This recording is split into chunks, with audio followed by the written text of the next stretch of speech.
All right, we should be live. RTD late night hangout. Hopefully everything is running smoothly. We'll see in a second. Looking forward to having a chance to connect with everybody tonight. So I put in the description here information for people to connect with me. So it looks like we have our first person connecting in. Let me see if I can find out what's going on here. Hope everyone is doing well. Let me open this up a little bit. Alrighty, this should be a lively live stream. Hoping to say the least. Anyway, so let's connect. For those that want to hang out with me, do some face-to-face talking back and forth, let's do so. So it looks like we have Mr. Solomon. How you doing, my friend?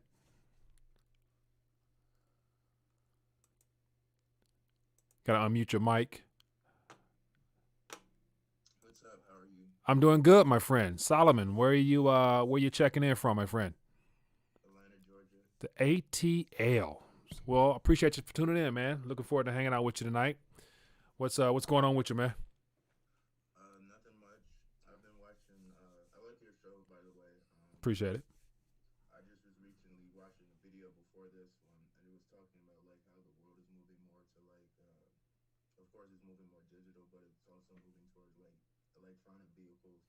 And I was thinking about it. I was like, Tesla and precious metal stocks are really undervalued when you think about it, because like as we move away from like oil, precious metals are going to be used up in the production of electronic vehicles and Mm-hmm. the maintenance and the rebuilding of the infrastructure for like the globe, for like in order to like the charging stations and the charging the cars Yeah. and charging. Sorry, I was eating. Charging the cars and stuff. So it's like it's so underpriced, but it's like what would happen? Like we know that LIBOR to so forth is going to happen. Like what is that? How is that going to impact like the metals? How is that going to impact Bitcoin? How is that going to impact um, what everybody here would consider money? Yeah. Whoo! So you just unpacked a lot, my friend. But definitely, I want to chime on that a little bit. Let me welcome a couple gentlemen here, Mr. Christopher, Mr. Dare. How you guys doing, man? I can't see a word. I can't hear a word you're saying, Chris. Let me unmute some microphones here. I asked to unmute. Oh, okay. See, I got that coin. Yeah, RTD, get your weight up round, man. Yeah, yeah, yeah. Got it up. Congrats, man. Appreciate the support. Yeah, it's Um, a nice coin. Thank you, kind sir. Thank you, kind sir. The goal is to create what I consider art masterpieces and be able to distribute it to people so they can have a little piece of history, man.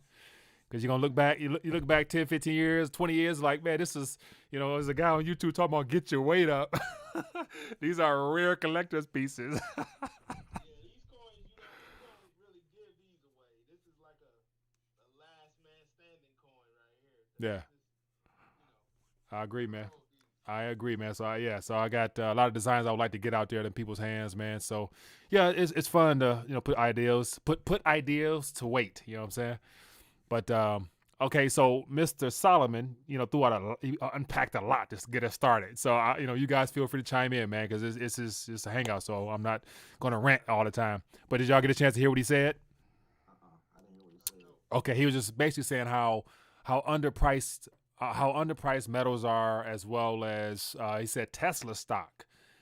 Given the fact we're heading to this digital revolution where electronics will be heavy, anything dealing with machinery and the computer game will heavily use silver, and so he was just basically asking my thoughts on how will the financial system adjust to the metals price if Bitcoin take off, silver takes off. How will LIBOR and so forth, all that stuff work out? So it's a lot of it's all confusing as hell packed into one. To be honest with you, because I think a part of their desire to control this thing as much as they can is so that the price of silver and gold especially are not truly discovered.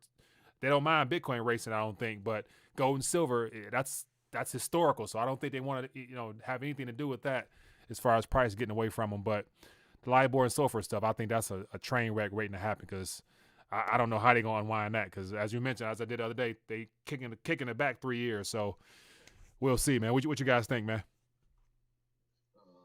I think they're gonna corner the market. They're cornering the market. You look at the central banks bought a lot of gold. J.P. Morgan has been hoarding silver and gold for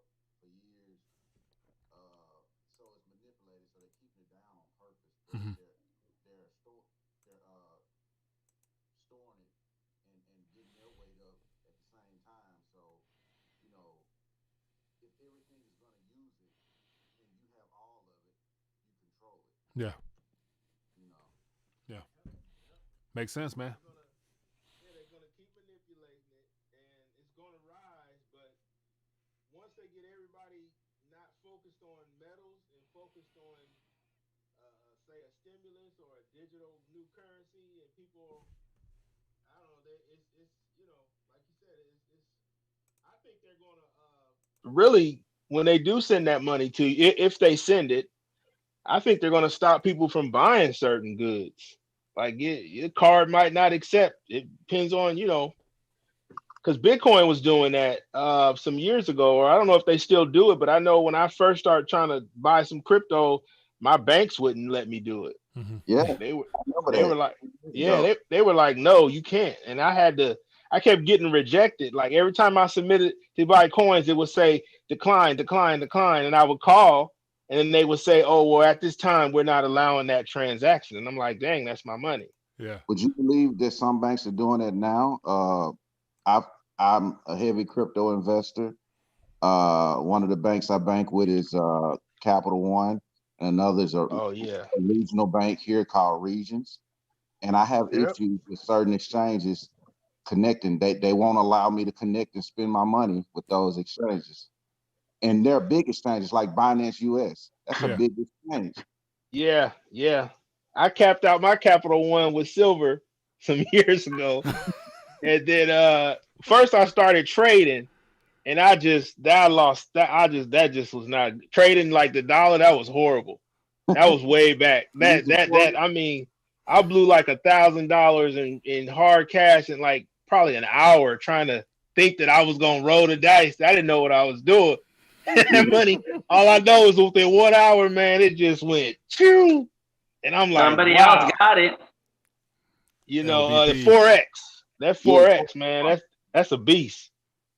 I got something for blood pressure. Low blood pressure. If you got into crypto and Bitcoin, a lot of these bullion places take Bitcoin, so you can cash out your Yeah, winnings into But you silver. don't cash out directly. What you do is you transfer the money to, they transfer it to paper money, and then you buy the crypto.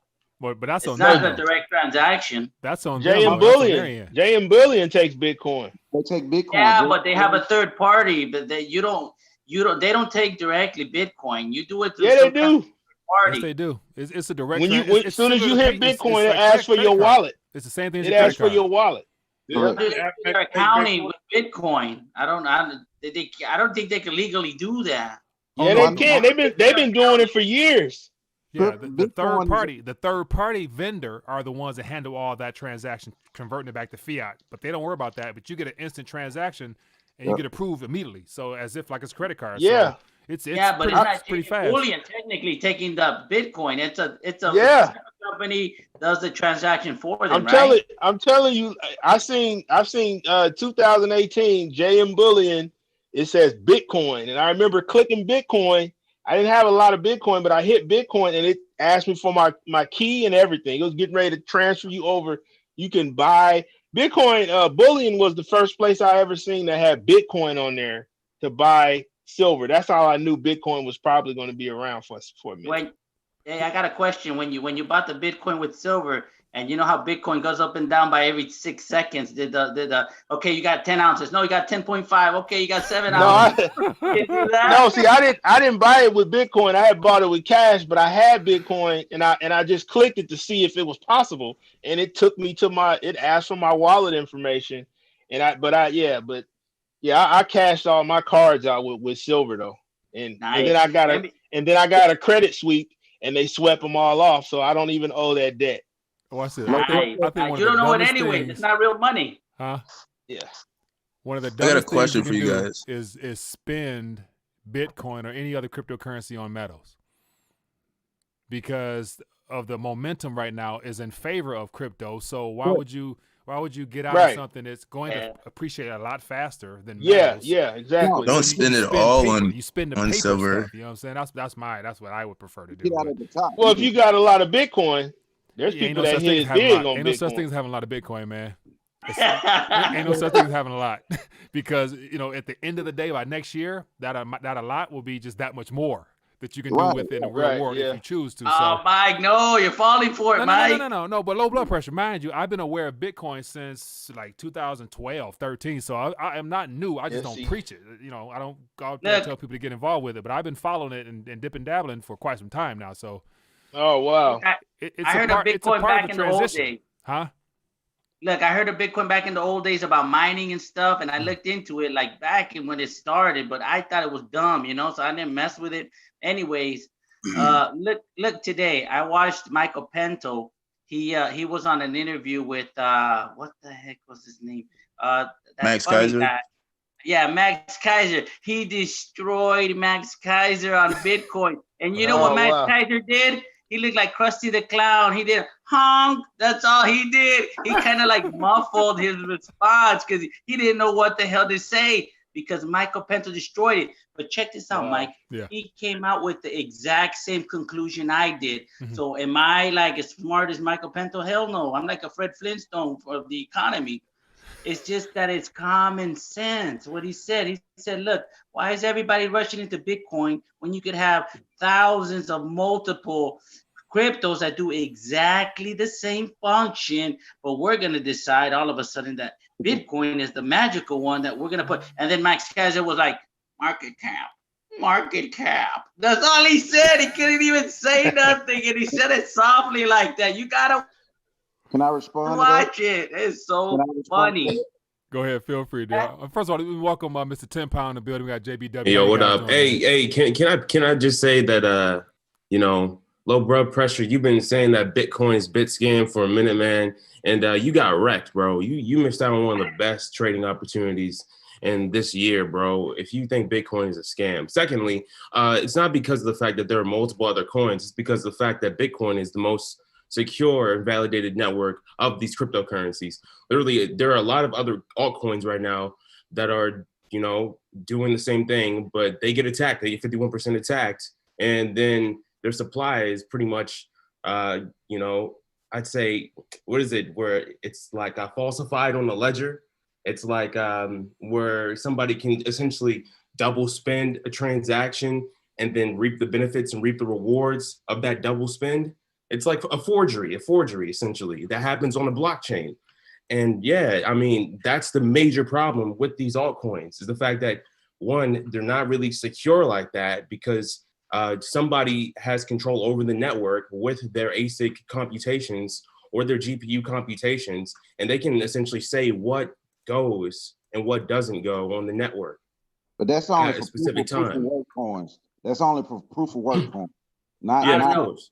not. The only way I could get into Bitcoin if I was a XRP. software engineer and I understood the stuff. That's why I I get don't you. I get you. understand it. That's why I think it's crap coin, cryptocurrency. But I would Maybe say it's just this, ignorance. low blood pressure. Every 4 years, Bitcoin halves. Every year after a year and a half after the halving, Bitcoin peaks. It's like clockwork. I don't care if you don't believe in it. Just throw some money in it. Watch it grow, cash out at the top, and buy more weight. All right. Well, Isn't I'll it look more interesting into though? it.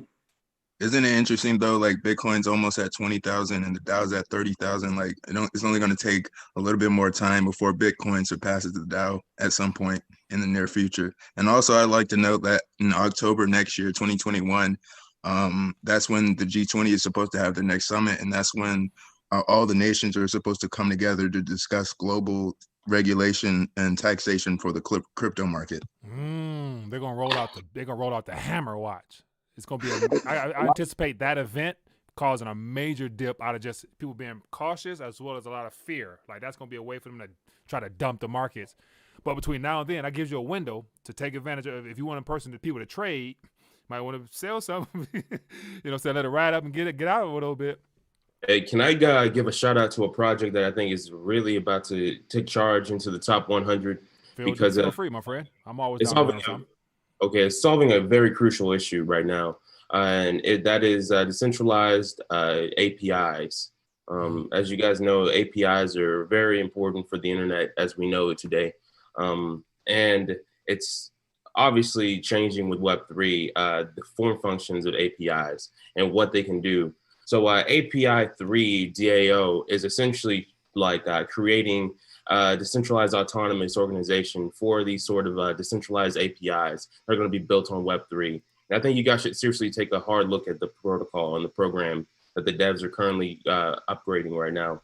The coin already did its initial offering. Right now it's like $2.50 for the coin, but I don't think it's the coin that pretty much has the most value when it comes down to the dollar mark or the Ethereum GUI pricing. I think it's the GitHub. If you look at their GitHub, they've been making commits every single day. These guys do not stop. They are hell-bent on making decentralized APIs a thing of the future, a tool of the future for developers all around the globe. So yeah, you guys should definitely check that out. It's trending right now on Dex Tools. So yeah. Now, so it's people or teams like that that's looking to disrupt certain things that's just too hard to pass up. Like, when you got people out there trying to change the name rules of the game, it's like who would want to miss out on the opportunity to see if it works? Like, you don't have much to lose, but you have a lot of upside if it works out. If they change the game somehow and you in on it early, it could pay off a little bit. So stuff like that, it interests me, Can I address some in the comments? Feel free. I haven't looked at the comments. Go ahead. Do not buy crypto through PayPal yet. It is not yours. They will not allow you to transfer it out to your cold storage or whatever. If you're going to buy crypto, go to a major exchange. Do not buy it through PayPal. PayPal it's like fractional reserve, right? Yep. I got a question for you guys. Say the real coins. I got a question. So do you think that PayPal at some point would be deemed a bank, since they're basically allowing people to exchange crypto on their platform? Do you think they could be deemed a bank, since you're basically parking your money there to transact and exchange? So basically, if they get deemed as a bank, like how do you think that would work, since they're also like a private company? Well, they already have a banking license. Yeah, that's the I was going to say. They're already a bank because people park and save there now. So yeah, and that's going to happen. All these exchanges are going to become banks. Brian Brooks is about to roll out a new crypto banking charter. So you think about that. All this Coinbase is going to become a bank eventually, or it's going to merge with a major bank. That's going to happen. Yeah. And anybody that Mike. Anybody that doesn't know what a cold storage wallet is, it's essentially just a hardware wallet that looks like this, or it could have like a tablet screen function to it. It's pretty much just like a USB key. A jump drive? No, it's not necessarily a thumb drive. It's pretty much like a USB key that has a special form function for holding and storing cryptocurrency assets that have an actual software function that streams the blockchain as it occurs in real time to your device in itself. So it's not just a hardware, thumb drive. It actually has software partitions. Yeah. Steve Mnuchin just came out with some rules and regulations on that cold storage wallet. Basically, you got to do. Steve Mnuchin came out with like a new KYC function where every time you do a transaction on your cold storage wallet, you have to go through the KYC to make sure it's verifiably you. So that's so far that's supposed to be speculation. That's not official. Yeah, and you're gonna need KY with this crap going on. They're trying to figure out how they can tax it. Everything. What do you guys think about the BlockFi coming out with cards now? So now they're trying to, like, the Litecoin card is coming out now. So providing ways for people to spend their cryptos using the debit card or prepaid card method. What do you guys think about that? They're gonna piss off Visa and MasterCard. Oh, but Visa and MasterCard, they're getting involved. They're getting involved now with the USDC. So they're partnering with Ethereum and USDC. So they're trying to get involved too. So they don't want to miss out. But my thing, once again, I'm not sure why the hell you want to spin it at this current point. It's still early, you know what I'm saying? So that's just me. But you don't want to spend it, but you got to think. I know a lot of people who got 90% of their net worth in crypto right now because they're banking on it. Going up over the next year. Like the Sailors and the Raoul Powell and all those guys that are out there being crypto evangelists now, drawing a lot of people in. So here's my biggest thing, like I mentioned the other day with Alan and Crypto Blood is, everybody waiting for the banking sector to get involved. I'm thinking, I thought initially the whole purpose was to, do things without them. So why are they waiting on? Why do we need the funds to come in to make this official? Is it the I government or what? I don't personally, and I work for crypto. Literally, I've got 2 crypto startups. One with my boy Crypto Blood, of course. It's pretty much just doing peer-to-peer transactions, key to key. I don't need a card. I've never needed a card. I got Cash App. I don't use it. I'll be real with you. Like I don't need it. You gotta have mass adoption. We can talk about it. I worked in banking for 10 years on the corporate side. Banks run this world, and without banks, you're not gonna get mass adoption. It's just not gonna happen. And I know we think about it as a decentralized. Crypto started out decentralized. Well, it's not gonna be so decentralized when they get done with it. It's just not gonna allow that to happen. They're not gonna have something that's outside their system. Wait, you think so? I disagree. As somebody that's actually watching the space grow and understanding the technology from the end-to-end encryption standpoint, I believe that it is going to be. And I don't think that they can stop it. I'll tell you this. Bitcoin was created by Ripple CTO. The technology that Bitcoin was created on was patented in 1989. If you think the government had nothing to do with that, I got another thing for you. He is ex-NSA. Distributed computer system technology was patented before the internet was ever released to the public. You think with what you just said, you think there's a back door there that somebody could do some sneaky shenanigans with the cryptos? Maybe China. China, that's what I'm saying. Bitcoin's not decentralized. 51% of the hash rate is in one country. Then why do I want to get it? That's besides the point. That's besides the point. That's a stupid argument. That's allowing it to go up in value, and they're trying to. I believe it's a part of this distraction plan, making it easier to transition us into a solely digital world. So right now, everything is designed for it to continue to increase in value. So, man, that's a straw man argument. The fact that just because one country has literally 51% of the hash rate means that it's centralized. That's cap, bro. That's 100% cap. Let me ask you something. Let me ask the gentleman something. Why did it come out two months after the 08 crash? Bitcoin was 2 months after the 08 crash. Mm-hmm. Why did that happen? It wasn't coincidental, that's for sure. It was intentional. I believe it's strategically, rolled out at that time as a part of the 10-year time frame that was needed to generate enough buzz to get people excited for 2020 and beyond. Here we are. And watch this. Outside of all the excitement in the crypto space, look at the world we living in now. You know what I'm saying?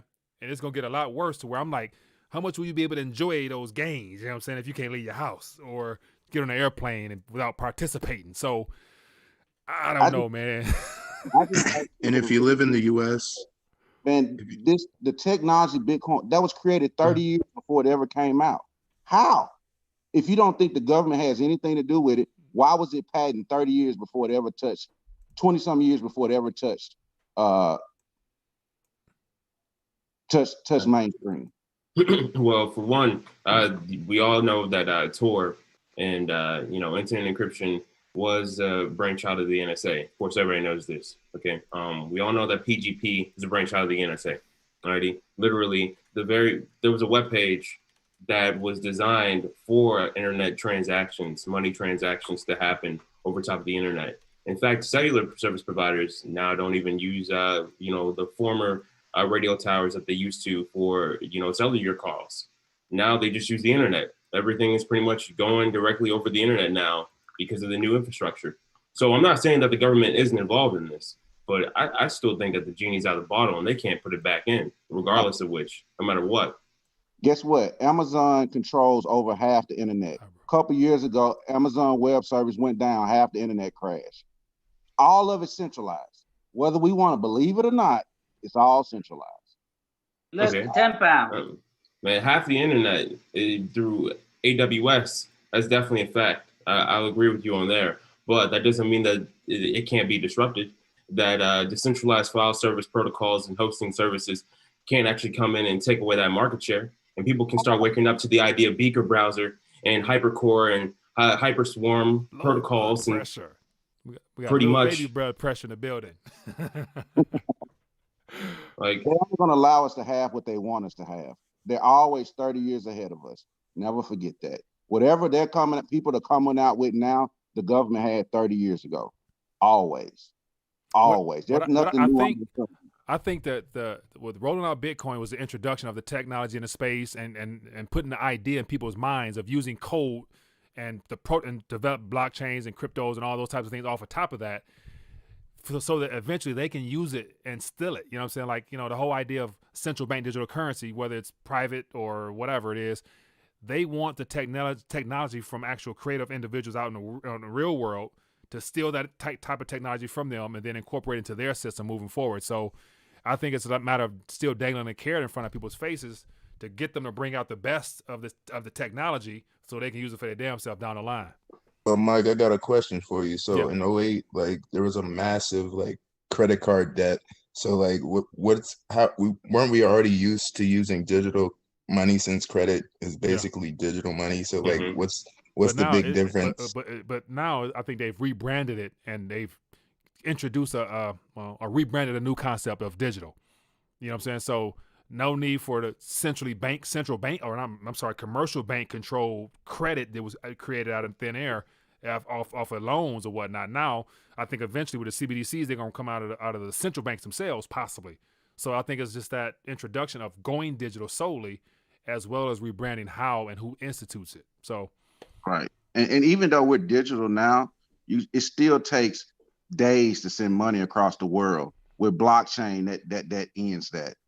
So with XRP, right, well, that XRP is not fully implemented right now, but they're the only ones in the rooms with the big banks, the central banks, the IMF, and people call it the banker's coin. That's why I wish I could get on a debate with your crypto guys, because a lot of information they put out the other day was not true. You got Ethereum fans. One guy was a big Ethereum fan. You got the biggest Deloitte and PricewaterhouseCoopers, who are the biggest auditing firms in the world, left Ethereum for VeChain's mainnet because it was more secure and more scalable. VeChain is just a layer 2 solution for Ethereum, right? VeChain has its own mainnet now. It used to run on Ethereum, but they left Ethereum for VeChain's mainnet. You can Google it, because VeChain's mainnet was more secure and more scalable. Proof of work doesn't work. Proof of work is not scalable. Ethereum 2.0 just launched yesterday. Beacon Chain is live right now. It's already 4 years too late. I disagree. It's 4 years too late. We're going to find out. So that's the thing. There's so many projects out there. There's so many different types of blockchains. A lot of people are excited about Polkadot. And then you have, what else out there? I think Cosmos. And so everybody building chains. We'll see where they head, but I don't know. Ethereum Can I plug a crypto? Can I plug a crypto that you guys should check out? Sure. It's called GSX. So basically, it's a cryptocurrency that allows you to redeem gold and earn dividends. You should check it out. And the more you do, gold standard with the Carrot Bars rebranding. No, like it's like they have a mine in South Africa, and the more that you own, the more you in gold that you're able to earn. And right now it's sitting at 10 cents right now. So at the end of February, they're gonna the amount that they have that available for you to purchase, they're gonna burn the rest. And so the amount that's being bought right now, that's all that's gonna be up until they go IPO. So I'm leery on those, redeemable type coins. Like, we're at the point now where I don't know if you really have anything backed by anything. Like, either you have it or you don't. So the claim to be able to get it at some future date if you wanted it, because at this current moment, that mine is in Africa. Ain't no way you're gonna be able to go to get your gold if you really want it. So you got to trust a lot of people in between. And with Carrot Bars, for example, which sounds like it's similar to that program there, unless you can still get gold in your hand when you want it, anything else, I wouldn't trust logistically. Or government's about to shut down a lot of things, man, and they don't want people to being able to get out of the system they're trying to bring down. So this is my opinion. But I feel you though. If you get in early, you make some paper, you good. I just think you gotta have a little bit of everything, because I got more silver than anything. That's just me personally. I tried to mine that Monero. It was a headache. Way back when it was low enough where you could mine it and it took you probably about a day to get a coin. It was low, but eventually I got a couple of coins. Well, no, I'll take that back. It took me a month to get a coin. because it was because after you buy all these GPUs and you realize the GPUs went from $250 to $500 overnight. Mm-hmm. It was when I started to get involved in it, and then I seen all these coins. It was just crazy, but I just said, look, let me just start buying these ounces of silver before this start, and then fortunately I able to get so much of it, and now I made a good return. I made like almost about $7,000 back on all what I purchased in silver when it was at that rate, when it was so low, it was lower, it was in the teens. Did you sell it? So no, I ain't selling that. Well, you just said you made all this money. It sounded like you sold it. I made the money off of the silver. I made what I put in. I made like an extra $7,000 from what I bought. From when it jumped up to 20, when it jumped up to like 30, and then it went to 20. Well, now it's at 24. But I mean, I was buying it when it was in the teens. So I was like, yeah, this paid off. So you done getting your weight up? Oh, hell or no. Has it no, changed? no. Or has your allocation changed? I'm still buying it at 30. I'm still buying it at 28 and 30. I bought yours for 4. I'll still buy it. It's I'm not giving up on that because that's real, man. I can touch it. It's here. But I just put $1,000 in that XRP. I don't know what the hell gonna happen, but I was like, I'm not gonna spend this money. It's gonna be here for a couple of months, but let me throw it in there so it can at least get something. Yeah. If it don't do what it do, I can yank it out, but XRP, last time XRP was at its all-time high was the same time Bitcoin is at the price it's at right now. Okay. I'll be real with you. See, and this is where I messed up at, because I was supposed to buy XRP 2 months ago and I kept putting it off, and I started buying silver. And I was like, damn, if I'd have bought it when it was like 28 something or 20 something cent, and then I had $200 in there, and then this thing jumps to 60, 70 cent like last week. I was like, dang. You got time. Why are you going to buy something that's federated like that, though? Like, what's the point of buying something that's federated like that? Cryptocurrency. Because it's the only one wrong with the central banks. It's the only. Because everybody's looking for a pump and dump. That's why we're just looking to make money. We don't care what the name of it is. I'm looking what it looks like. I'm looking to pull in and pull out like the wrong person. Yeah, I pull in and pull out. You know what I'm saying? But silver, I'm in the long run for silver, man. I'm in the long run for that. Man, you just throwing your money to the central bank at that point. You want to get taxed at that point if you buying XRP and you just I'm just rolling the dice, man. You gotta give it. You gotta try it. Can I those? So you got three or four coins that's really involved in the financial system. You got XRP, you got XDC, you got Quaint. Those people are really in the room with the people that are doing monetary policy. We can always think crypto is going to work outside the system, but it's not. It's not. And when regulations come, 99% of these altcoins are going to go to zero. You do know that they're already banned U.S. citizens from getting on regular Binance. They had to clear out their whole account just recently. Well, they didn't clear out accounts. They're willing to exchange. They're willing to exchange from Binance.com to Binance.us, which is the regulated Binance. But hear me out, okay? You forgot XLM, which is Stellar Lumens, and that's being incubated by banks as well. And not only that, it's a bridge to Chainlink. It's a bridge to Ethereum. It's a bridge to all the banks around the globe. It's not just. But guess where Jed McKayla came from? Jed McKayla is originally from Ripple, XRP. Mm-hmm. He was one of the brainchilds of the XRP ledger. But he left. And now he started his own baby, That's Big Brother and Big Sister. I own both of them. Yeah. I will always own both of them. They're big brother, but they're the only ones in the room with the banks. And we would like to think this system will work outside of the central banks and the big banks, but it's not. But it has before this coming decade and before the 2020s. It existed solely without the existence with banks. Peer-to-peer, and people were buying homes. People are still buying homes with it. People are still buying cars, assets. People are still being able to do peer-to-peer trades through ATMs to get cash out if they want to. It's just like, who created it though? That's all I'm saying. Who created it? It didn't just appear out of thin blue air. Let me tell you what banks are good for. This is what a bank is good for. Man. To borrow money. So what you do is you borrow money, you buy real things, and you don't give them nothing back. You see, that's the magic of a bank. That's the only. Look at Robert Kiyosaki, what he says. I love banks because they give me money. That's all he uses them for. He doesn't park anything in a bank. Yeah. That's what they're there for. Yeah. So he's buying income producing properties that allows him to pay back the loans and keep the little bit of remaining revenue on top of that. So if you're able to produce some cash flow off those loans, hell yeah, all day long. Hey, have anyone seen the have anyone ever used the Bitcoin ATMs? I've seen some like years ago.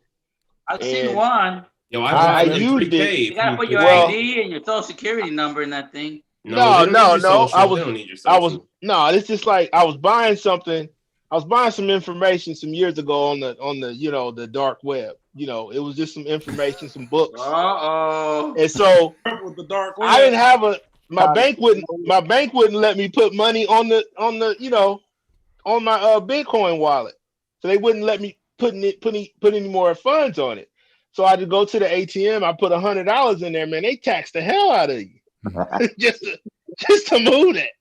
I was like, Speaking of taxes, or a tax. Right. So I think like $20. It's like $10 or $20 just to. When you put 100 in there, they're taking at least $10.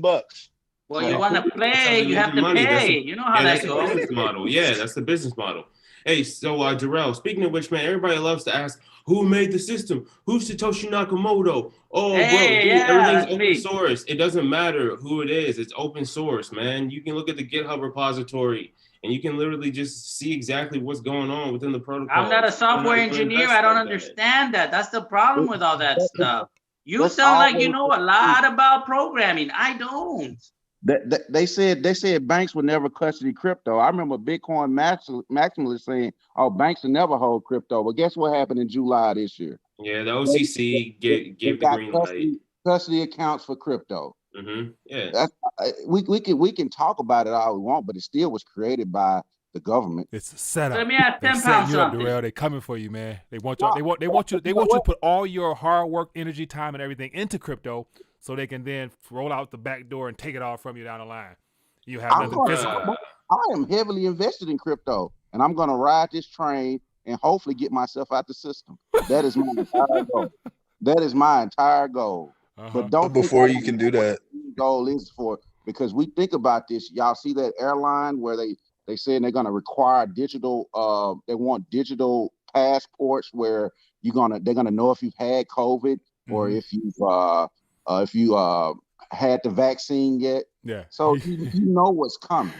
You know what's coming. You better practice your swimming then if you're going to leave the country. Watch this. I read a story today that two adults and a child was apprehended at the airport for attempting to fly with positive test, and they charged them with reckless endangerment and but basically putting other people's lives in danger. So they arrested them and they got out on bail or whatever, but it was labeled reckless endangerment for flying positive. You know what I'm saying? So that type of stuff is getting serious, man, and it's ramping up like never before, dog. You see what Gavin Newsom just did in California? He restricted air travel for like, I think 3 or 4 weeks. Crazy. Really? I didn't see that one. Damn. I didn't see that. All the planes are grounded there? They killing the economy on purpose. No, I mean, it's probably like business related, but I don't know. So you got to show. I'm seeing where smart, like a Toronto business, he refused to shut down. I think people are starting to wake up, but it might be too little, too late. But what's coming is that mandatory vaccine. First is going to be the military, then your healthcare workers, all your frontline workers. Then it'll be you can't go to work without a vaccine. You can't travel without a vaccine. You can't go to school without a vaccine. You can't play sports without a vaccine. You can't buy crypto without a vaccine. They're going to play all these celebrities. You see Bush and Obama saying they're going to take the vaccine on TV. Goodness. You know that's going to be a fake needle, right? Oh, no, it's going to be a needle. They're going to take the real thing. And if it's real, they're going to have some water in that damn thing. Right. Some electrolytes. Right. Because George Bush old as I don't know what, so they're going to put some vitamin B in him. So watch this. Here's a question out here. It says, ask everybody in the video what their line in the sand is. Also, what the predictions are for the inauguration day and beyond. A mess. The line in the sand for what? The line in the sand for, I guess, this whole experience we're a part of now. This whole experiment we're a part of. What's the line in the sand? I don't know. I just read the question. Low blood pressure. Everything Okay. is pre-planned. It doesn't matter. Whatever happens. It's already pre-planned. The election, all that stuff. It don't matter. You know, Trump, whoever they want to be in office, that's who's going to be in office. So as of right now, is all this Trump fighting showing fraud? And of course, I'm seeing videos of people finding ballots under the table and was in Georgia. I think it's going to be it's hell. But will it matter? And if Trump gets a second term, you know, what? You know what I'm saying? What do you guys think? I don't even know at this point, because today in DeKalb, I'm in Decatur, and they was broadcasting it on the big screen or whatever, and they were actually people they were giving testimonies on all the fraud. The guy, you know, the people who were poll watchers or whatever, and he was just going in on how he said he seen this thing that said 10,000 for Biden, and I think he said like 1,000 for Trump, and then he was questioning it, and they were ignoring him, and then they went back and they readjusted it, and then there's another lady, she said some stuff. So I don't know, man. This dude is coming down here this weekend. Trump will be down here this weekend to protest or to, you know, get these people to vote for January primary thing. So I don't know what's gonna happen, to be honest with you. I think, honestly, guys, I really do think that the whole ballots under the table conspiracy holds no water. I think that holds no water. It's just an OAN conspiracy. Also, I'd like to give a shout out to Tony Ruse, who gave a super chat. He said, cryptos lost their purpose when institutions got involved, and now only the majority share. They don't care about the use case, and they only care about profits. It's no longer a retail investment market. He's right to an extent, but I do believe that retail investors can profit off of the advancements of decentralized protocol and technologies if they know exactly what to look for, and if they know exactly what's real and what isn't real in this space. And then keep in mind until this wealth transfer is complete, meaning the pension system and all the retirement assets are transferred into some type of crypto on the balance sheet of the hedge funds or all the financial institutions as a way of making the baby boomers and millennial generation thinking that they still have a retirement portfolio. We still got time, because I think all those, I think it's 82 or some $70 trillion or something of retirement funds needs to be rolled over into crypto. So I'm glad you said we got that, some Mike. time. We're in a Glad bubble. you said that, Mike. Bubble. A bubble? Who? What you talking A about? stock market bubble. Yeah. We're in a bubble. Oh yeah, but I'm saying in the meantime, they're going to try to transfer all that wealth into cryptos and then pull a plug. I think. you know, Mike. Before that, you don't need to transfer it if you take it from the beginning. Mike, very true. I don't think the stock market's ever going to crash. It's going to correct. It's going to correct, and then it's going to go down to 15,000, like Harry Dent said, or something like that. And then the printing press easily going to take off. It's going to go. It's going to shoot up past all time highs. Printing press won't let it go down that far, Mike. It's going to crash with low blood pressure. It's going to crash hard. Yo, it's going to correct, though. I'm saying it's not going to go to zero. No, it can't. 10,000. Stay there for. I don't even think it'll hit 20,000. Huh? I think that printer is automatic. They got a stop loss on that thing that automatically prints when it goes down. They're like a couple thousand points. Hey, so Darrell, you mentioned something about how you don't need to put it in crypto if you're just going to take the money from the get-go. But they can't just do a fly-by-night robbery like that for a $90 trillion stock market. They have a lot of. Well, of course they don't do it blatantly. They don't do it that blatantly, though. If you think about it, they have stop losses. They have circuit breakers. System. They take your money. You can't go get all your money out the bank today. Of course you can. If you got more than $10,000 in the bank, they're gonna write a incident request to ask why you need more than $10,000 to come out the bank. They can't. You can't even go inside a bank. Try walking inside a bank. They're locked. The doors are locked. That's a good way of money's not there because they've already linked it out when you deposit it. It's a fractionally backed system. Here's a question for you guys. That's a good way of making sure you don't get your funds. They lock the doors. They're locked. Here's a question. I've witnessed that. In 2014, they in 2013 when the banks crashed in Cyprus, what happened? Anybody with $100,000, they took 40%. Bail What in. you have in your money at any time? Do you know what Obama signed into law with the United Nations? Bank buy-in. If the banks fail, they can liquidate your bank account and to become solvent. Hey, what was that in Cyprus? Was it euros? Every bank in the world. It's every bank in the world. They can liquidate your bank account to become solvent. If you scan through the Dodd-Frank Act, you'll see all the written format right there. It's in the Dodd-Frank Act. They tell you exactly how they're going to use the FDIC to resolve issues of the capital issues with the banks and basically give you some type of, credit or interest in the bank, but you ain't getting your funds back. So you better get in line now, Mike. Yeah, here's why the dollar's going down. So, but the thing is, I would hope by now you should not have more than you are willing to lose in the banking system anyway. Mm-hmm. You know what I'm saying? So it's like any minute now we can enter into a bank bail-in, a power outage. You never know. So yeah, but Mike, hear me out, man. That wasn't what I was referring to. I was referring to the stock market. I know the banks and the stock market are intertwined, they're interconnected for sure. But still, there's so much hypothecation right now with stocks. So what I'm saying, exactly. So that's the reason why I think that they might actually try to do what you said, merge stocks into cryptos. Yeah, because.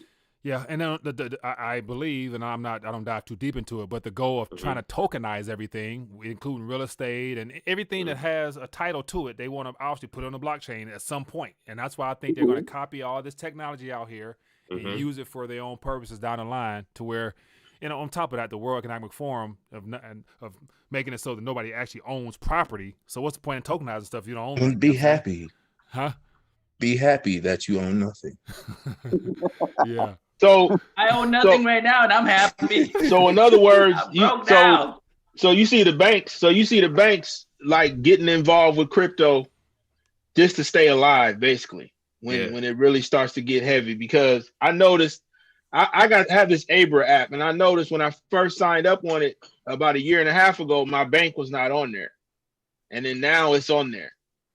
So I'm seeing that with a lot of different platforms, how a bank is not there for 1 year, and then the next year you happen to see that bank. Now you can move funds over. So, I guess that does make sense. They're going to start getting into the crypto. But they've been involved. And if you go look at some of the white papers, Citibank has a Bank of the Future white paper that talks about how XRP will sit in between all the banks as a transfer they'll be able to transfer money. Regions Bank or Regional Bank, they tested it in 2018. They've already been using it. This is not like we think banks have just started using it. No, they've been using it. They tell us not to use that they're just starting. No, they've been using it. Well, yeah, they have been using it, but they didn't want people to use it at the time. They were literally banning people off of certain platforms because of the fact that they were teaching people how to use it. They didn't want people spreading, the knowledge of decentralized asset management at the time. And there were people in my network on Steemit and on Hive that were literally getting their bank accounts shut down because of what they were doing to help people understand this technology. I agree.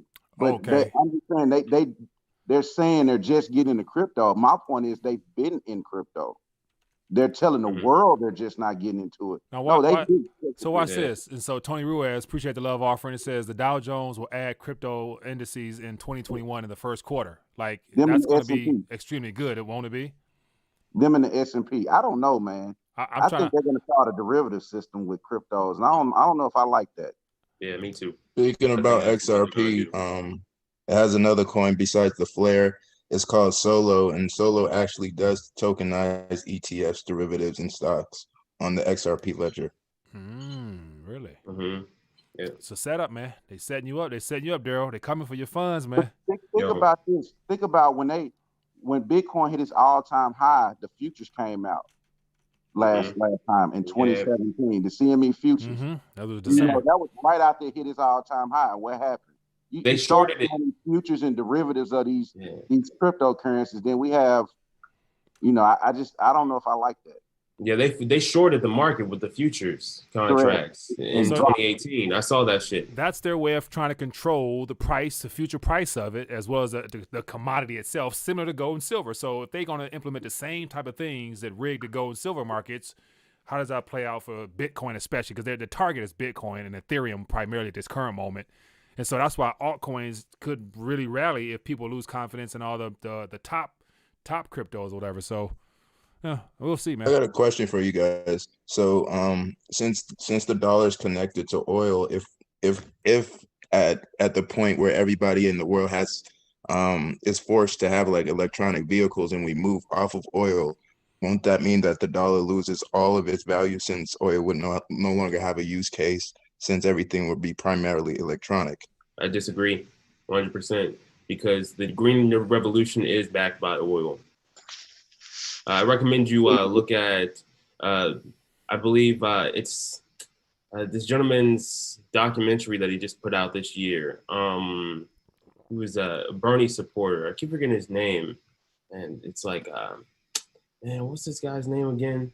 He's a really big, Michael Moore, his documentary, his latest documentary, check that out. Mm-hmm. Yeah, like he came out with this documentary and he covers everything about the controversial Green New Deal and how it's plainly a facade. It's literally just the golden calf, the sacred cow of the left, and how literally everything that transpires within the Green New Deal is under the umbrella of, big oil, and how the logistics are done with big oil. Literally, the damage done to the ecosystem through these sort of dead zones from solar panels. How it's pretty much irreplaceable and inexplicably corrupt and literally non-sustainable as well. Like they go over all of this.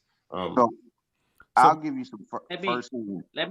Let me tell you real quick why the Green New Deal is not going to work. They're trying something like that in California and it's falling apart and people are going crazy.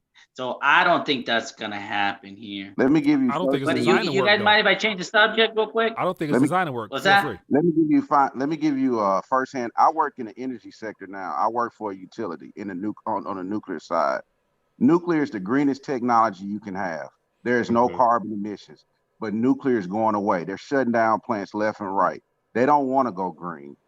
I'll tell you, what the company I work for just did a 1,000-acre solar farm, and it only puts out 50 megawatts. That is no power. Whereas a typical gas turbine plant or nuclear plant are putting out 1,000 megawatts. Solar can't support our grid. It just can't. And so if they were really trying to go green, they would be putting more nuclear plants up, because nuclear is the only energy that has zero carbon emissions. Zero. But the thing with that is people think carbon dioxide is pollution. That's the carbon dioxide is not pollution. But that's people because got brainwashed with that. That's because of the whole push for the climate change. Like, the globalists want Mike, to ultimately find a new way to tax the population by saying that the Earth is heating up or it's cooling down. What? Look at this, Mike. I could disprove a global warming with a fifth grader brain. You get two bowls that are glass. You put thermometers underneath. You fill one up with carbon dioxide. The temperature is not going to change in one of them over the other. Mm-hmm. That's it. Problem solved right there. Yeah, good point. Now, watch. Here's a good question, and then low blood pressure. Feel free to ask your question. Given the fact we're in a surveillance state, it's going to only get worse in the days ahead. How many people here are interested in actually having a electric vehicle that's solely electric and where cameras and your app, you can drive your phone with your app and take a nap in your damn car? I mean, are you guys looking forward to that type of thing or what? Bro, I would like to have a Terzo Millennial. That'd be sick. I'm not going to bullshit. That's a Lambo of my dreams, man. I'll be real with you. I mean, if I got two options, if I got my duck off car and then my car, I know you watching me. Okay, let's do it. Oh man, that's good. Low blood pressure. You had a thought or a question you wanted to talk about? Yeah. What do you guys think about just Janet smelling, yelling? There's gonna be no crisis in my lifetime, lady. I think it's great for silver, and I think it's great to destroy the dollar. I'm looking forward for it. What about you guys? They're about to turn the money printer on high. You think about it, they're delaying this stimulus on purpose. They're just trying to make it to next year. They're trying to get through this flu season. I haven't heard the word flu yet, man. I forgot about that. I thought it was just all about cases. Me neither. And get through the inauguration, and I think they're going to turn the money printer on super duper high. Bro, but 21% of the dollars in current circulation were printed this year, bro. It's already been on super duper high. But they're gonna keep going. They're gonna turn it up break to the printing 11? press. But it hasn't hit the streets yet. Oh. It hasn't hit the streets. And the question is, because all the out of the portion of percentage of currency created and what was given out in stimulus form has been put right back into the banks. So the banks are the most capitalized in their lifetime as well. So people want to save more as it gets a little tighter. So they can probably print a lot more because people are going to save or pay down debt. Save so for what? They There's can no get away interest with it for a rates. while probably. Because you think about it. All right. In reality, we're messed up. But perception is stock market's making all new highs. Mm-hmm. Crypto market is now making, Bitcoin is starting to hit all-time highs. Everything look good in perception, but in reality, we're screwed. Yep. We're screwed big time. And I think it's a lot of people around me that don't see it coming. Mm-hmm. I preach it. I tell them, and I'm like, look, man, we're in a bubble. The stock market's in a bubble. Tesla's evaluation is like 126 times its market cap. Yeah, it's like that's crazy. Yeah. I think they said when Amazon was the same size, was evaluated at that evaluation, it was 10 times bigger than what Tesla is now. I mean, I had two stocks since March that has done more than 12x. NIO and Tupperware. Tupperware has gone 17x since March. That is insane. They just make plastics. That's all they do. I bought in at $1.95. It's currently trading at like $35 a share. Dang, man. Should have bought Tupperware, huh? Have a Tupperware party. Hey, you should have sold all your crypto, bought a lot of Tupperware stocks. Boy, you'd be sitting good right now. I'm going to get into some Tupperware futures. Man, how do I short? Tell me how. Tupperware, TUP. Go look it up. TUP, $35 a share. My average buy-in is $195 a share. Or buy some Hertz. How about you buy some Hertz stock? No. Hey, so how do y'all think they're going to institute these Tesla cars? Because I'm in insurance and I've seen these rates. Like I've seen a 70-year-old came in and her liability was over $200 and she had no tickets. So, and the car was like a 2010 Camry, liability on it. So I've seen rates back 10 years ago, $55, $60. Now they're $200 for a senior. I mean, she's like 67 years old. And it could be because of Georgia. Georgia's crazy with insurance, but I tell everybody they need profits. They need to get that gambling money for the stock market. Yeah, this is just outrageous. So I don't know about these new cars coming out, this Tesla and all that. I know they're coming, but can anyone afford it? That's just gonna be. You can with the Fed Now account. Once you get that Fed Now account, they give you that. Property taxes. I pay more than $300 a month just in property taxes. It's incredible. Man, that's something else. How y'all feel about Neera Tanden proposing to cut Medicare, Medicaid, and Social Security? Who was that? Neera Tanden supports. She's the new head for the OMB, the Office of Management and Budget, and she's pro cutting Medicare, Medicaid, and Social Security. You want my honest opinion? We retire. Second, go ahead, give it to us. I say won't be any Social Security left by the time we retire. Oh, definitely. And look, this is what I think about Medicaid. Medicaid is that they give it to people that are impoverished. It's medical care for free. I think if you're over the age of 65, you should be able to go to any doctor, or 55, whatever. When you're elderly, it should be 100% free for all the elderly that paid their whole lives. If you're younger than that, you should pay either cash or do something. I don't think they should give Medicaid to people who haven't worked or do so, or maybe have like a plan if you're working with your employer or something like that, but not just free because you want to just have kids, Well, that system has been used, and I think it's been used and abused, but it was put in to make the people dependent on the government. Yeah. And you think about it, and so all it does is you transfer it with UBI, universal basic income, same principle. Yeah. That's what's coming. They're already testing it out multiple places. Yeah. Because once these automated and I saw a video today that talked about automated like heavy machinery, like bulldozers and things. They said construction sites are more contained in open roads.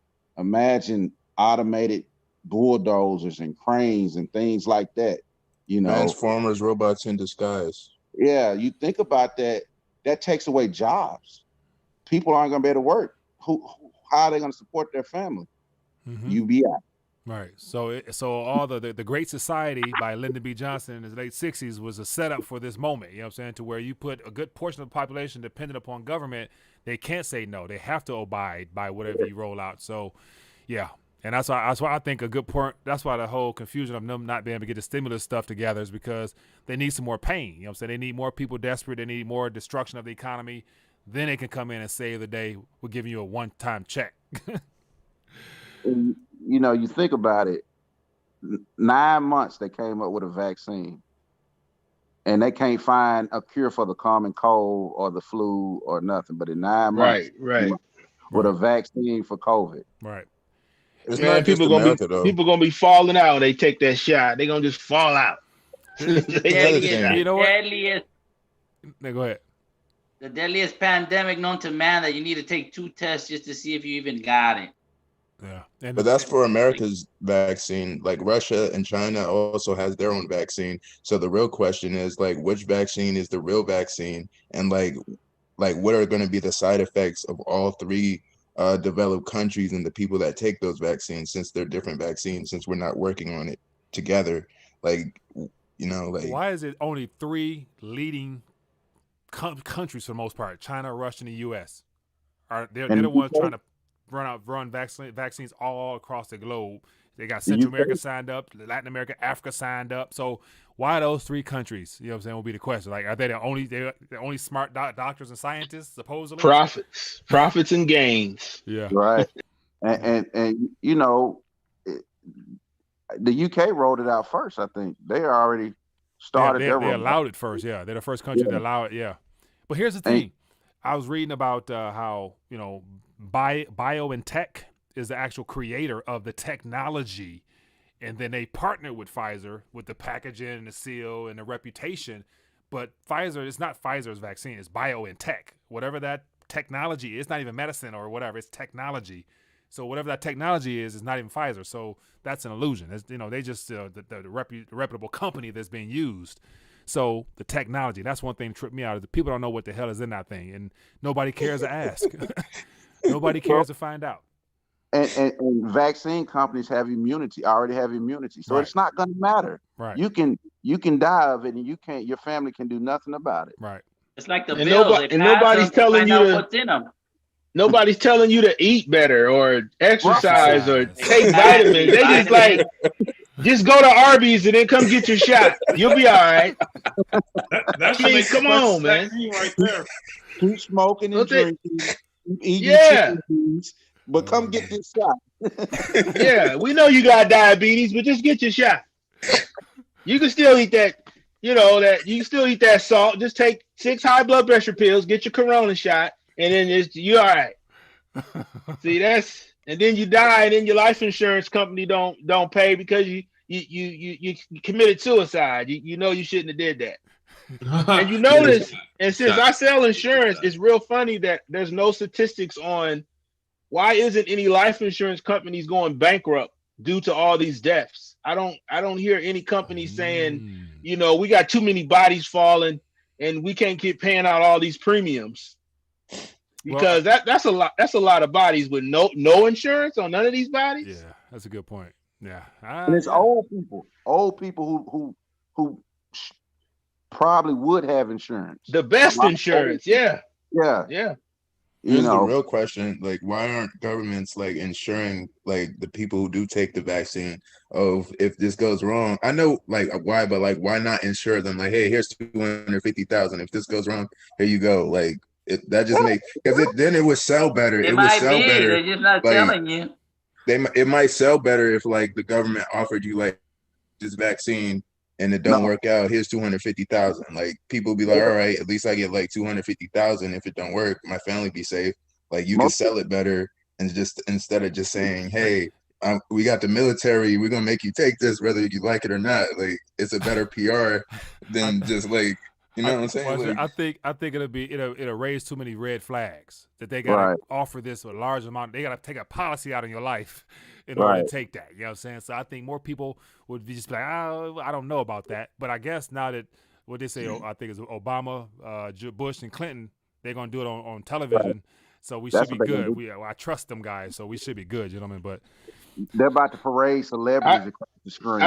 I tell you this: if life insurance was mandatory, like if you had to, in order to live in this country, you had to have life insurance. I guarantee you wouldn't have no gang violence, no shootings, none of that. Because they'd be like, "Look, man, you maxing us out. You got to stop shooting." I believe the COVID vaccine is real when Kanye take it.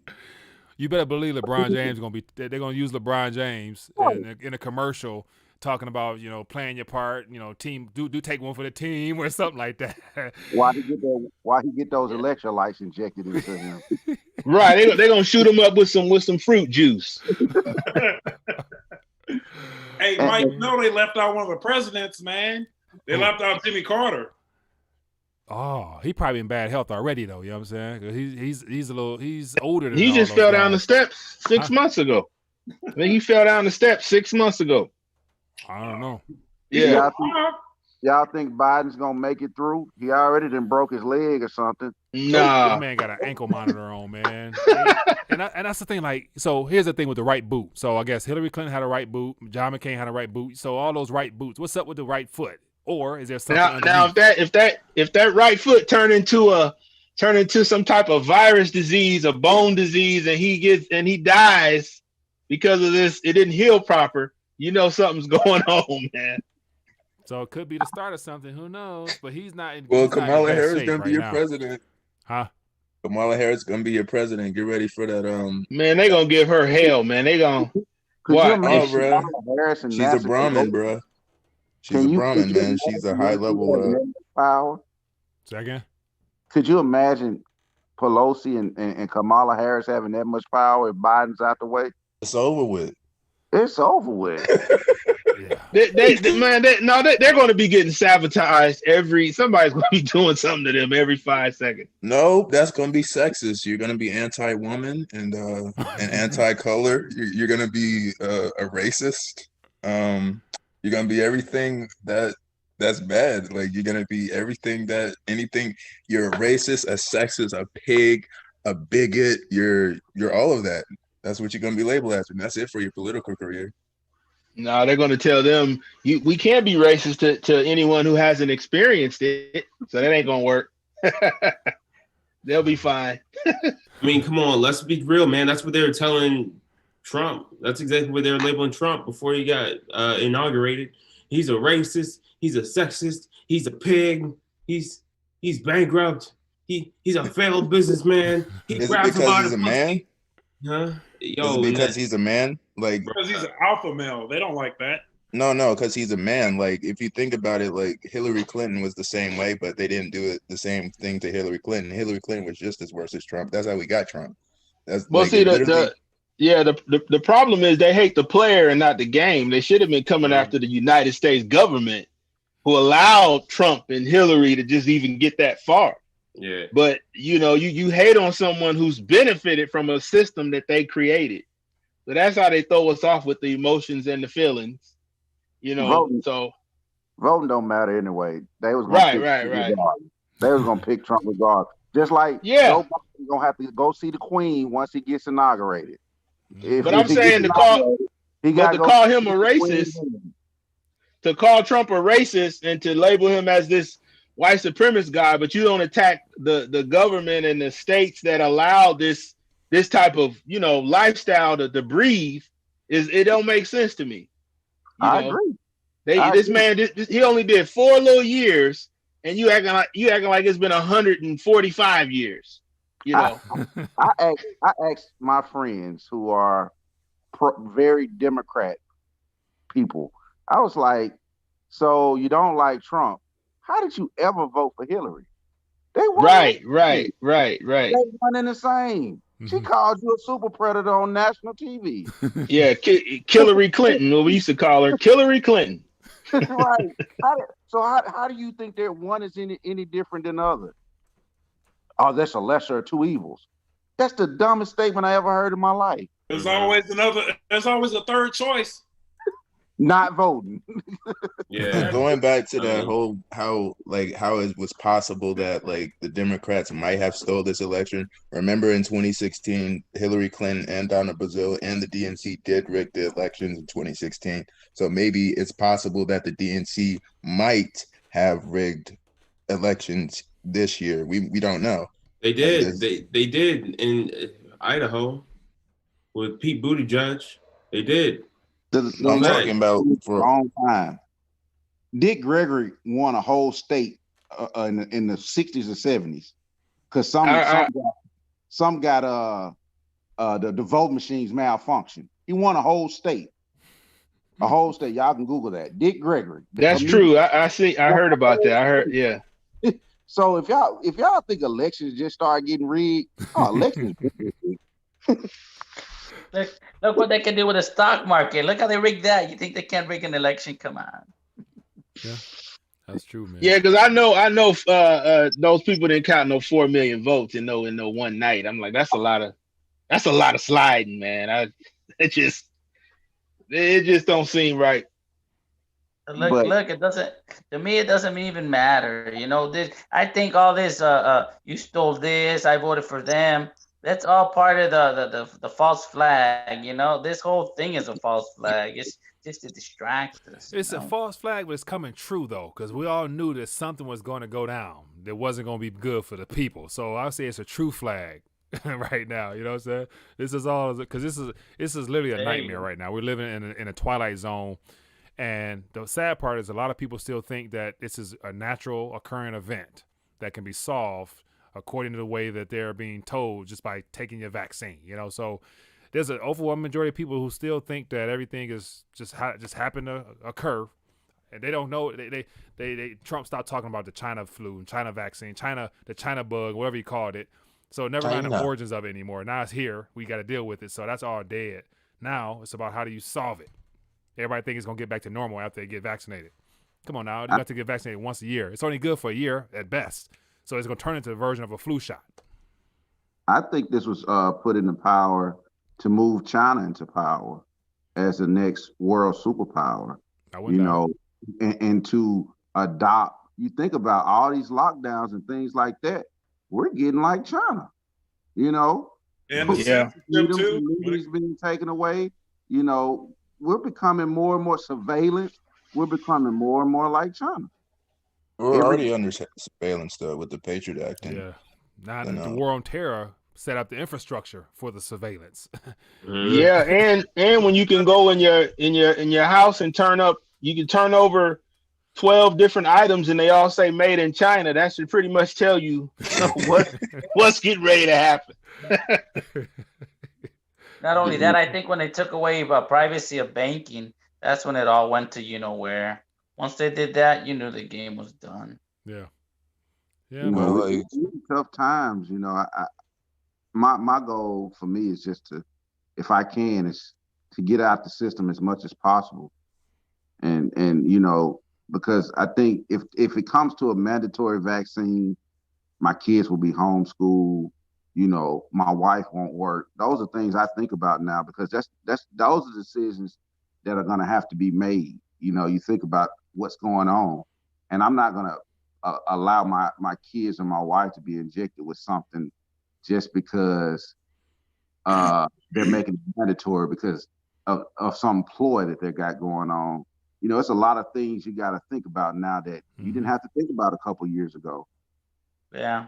Yeah, very That's true. back to that guy's question on online. In the chat, he said with the line in the sand. I think if I have to go with my employer, I need a vaccine. I'm not with that employer anymore.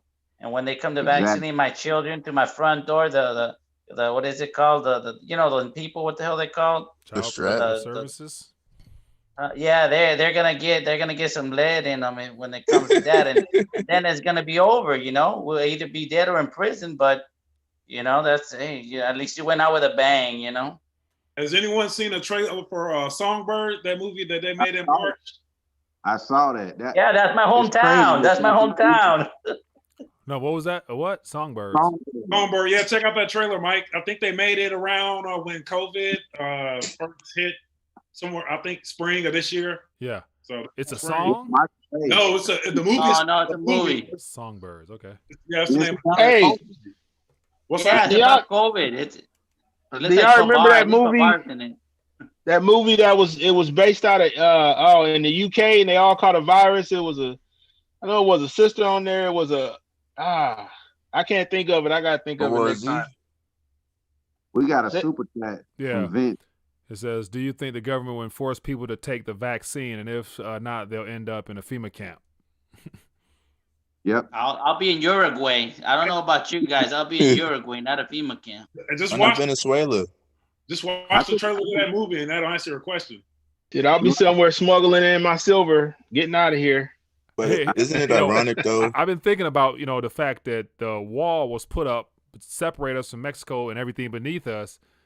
The next thing closest to possible the next country that can possibly buy you some time might actually be Mexico, man, and Honduras. I'll go to Puerto Rico. It's second world nature, but it's already Puerto Rico's not still good. in America. Don't go there. A second world nation, man. So you might have a little. I'll be finding some Afro Mexicans, and we will hook up. Bro, they are down there. Going to Bogota, Colombia, man. Like that's a Venezuela, bro. They do not like America right now. Yeah, bro. They don't like America right now, so it's perfect. Say again? Do you think they would try to vaccinate the Amish?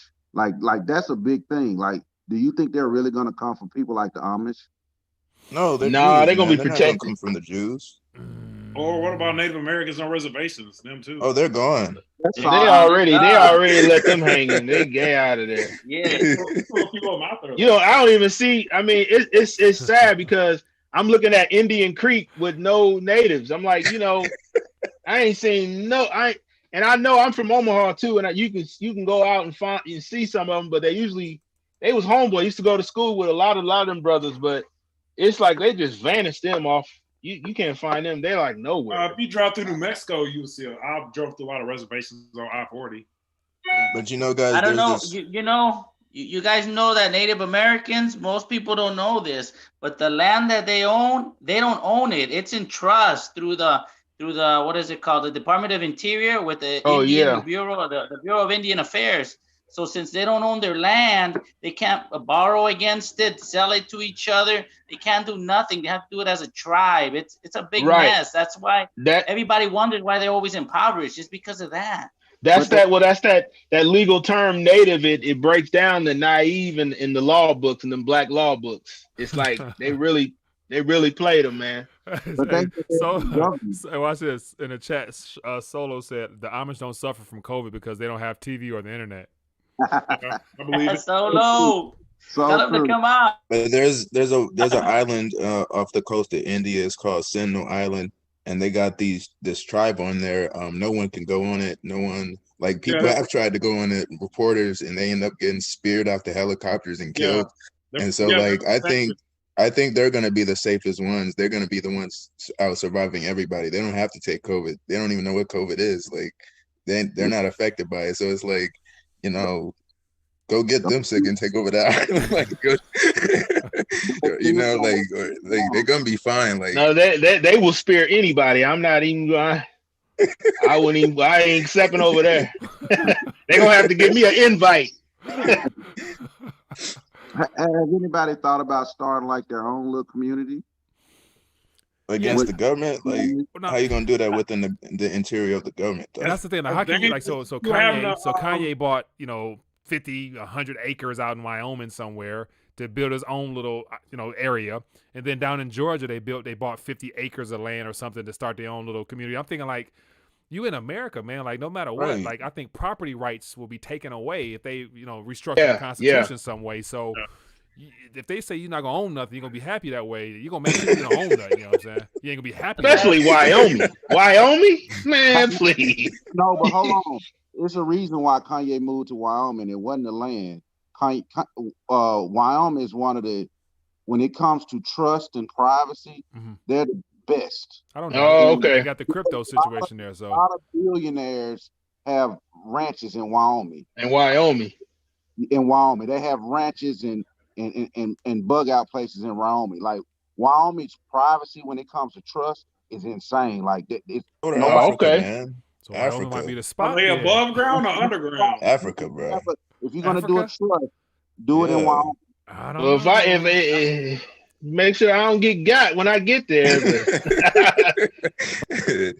If you like, you could buy in some places in Africa, once you buy a house, it's yours. You don't got to pay no type of taxes. It's actually yours. You own it. Like Africa, man. Like that's like they still. I mean, that's an area of land that's still under.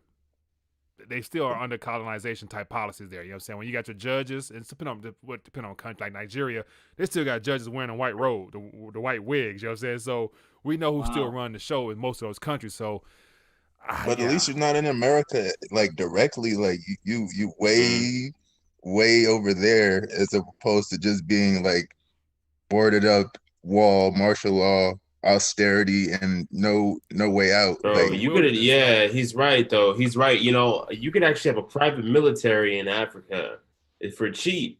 You can have a private military for like 20 grand a year in Africa. Libya selling slaves. Take good care, man. They gonna come for your riches, son. I don't know if I trust Africa long term, because just what Asia and everybody else, they're trying to pick Africa dry. Learn Mandarin, learn Kung Fu, do whatever you got to do. Because that One Belt, One Road initiative is going right through Africa. Correct. Almost every single colony, every single nation state is going right through it.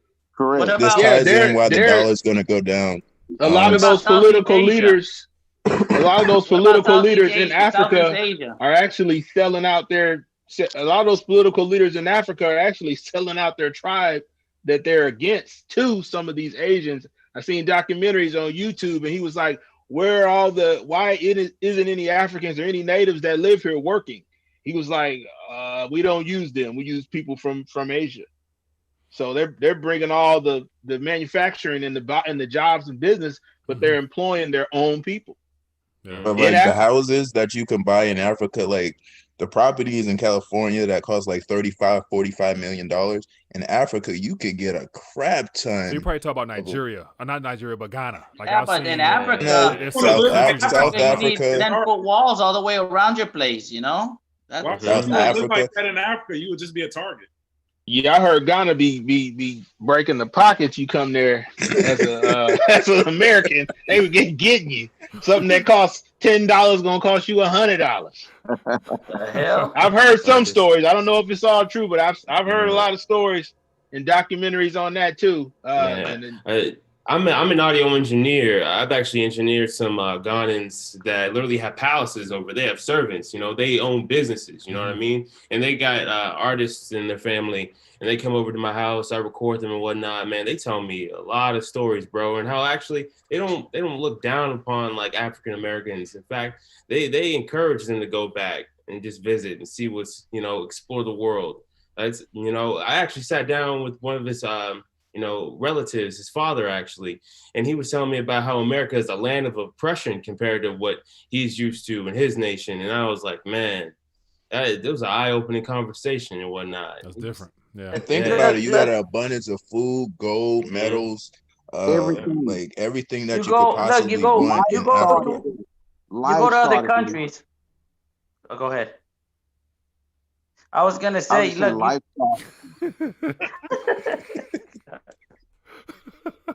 Go for it. I'll stay quiet. No, go ahead, low blood pressure. Okay, thank you. Look, you go to other countries, like I only know Mexico and Canada and the United States. Those are the only countries I've been in for, a long time. Well, you go to Mexico, you see little stores on every corner. You see guys selling food carts, like, you see people selling, different things everywhere. And the reason why is because it has low regulation. That's what you want. If you want to be free, you have to have low enforcement. Of course, you want to have safety and all those things, but the less enforcement you have and regulation, the more free you are. The more regulation, you know what I'm saying. Yeah. That's why Cartels all run you see here is Mexico, Taco Bell. Yeah. I'm with you. I'm with you. A lot of retirees, there are plenty of articles talk about a lot of American retirees are becoming expats. They're moving all across the world because their dollar goes farther, their money goes farther, and they can live a better life. And some of these places have better health care than we have in the United States. Yeah. Russia has free health care and we hate on Russia. It's cheaper too. Way Yeah. cheaper. I don't hate on them. I don't know that we thing, man. I don't hate on nobody. I only hate cryptocurrency. I don't try to be the we people because we sometimes we ain't us. It's them. Yeah, exactly. And speaking of Russia, like Senator Ted Cruz and I forgot like two other senators, they're sanctioning Russia and potentially Germany for working with Russia on the Nord Stream 2 pipeline, which is supposed to be complete pretty soon because they're 95% done. And they got like two other pipelines called the pipeline of Siberia and the Turk Stream pipeline, which would supply like most of Europe's gas and natural gas derivatives to Europe, which is going to cut into the oil market, the market share of America.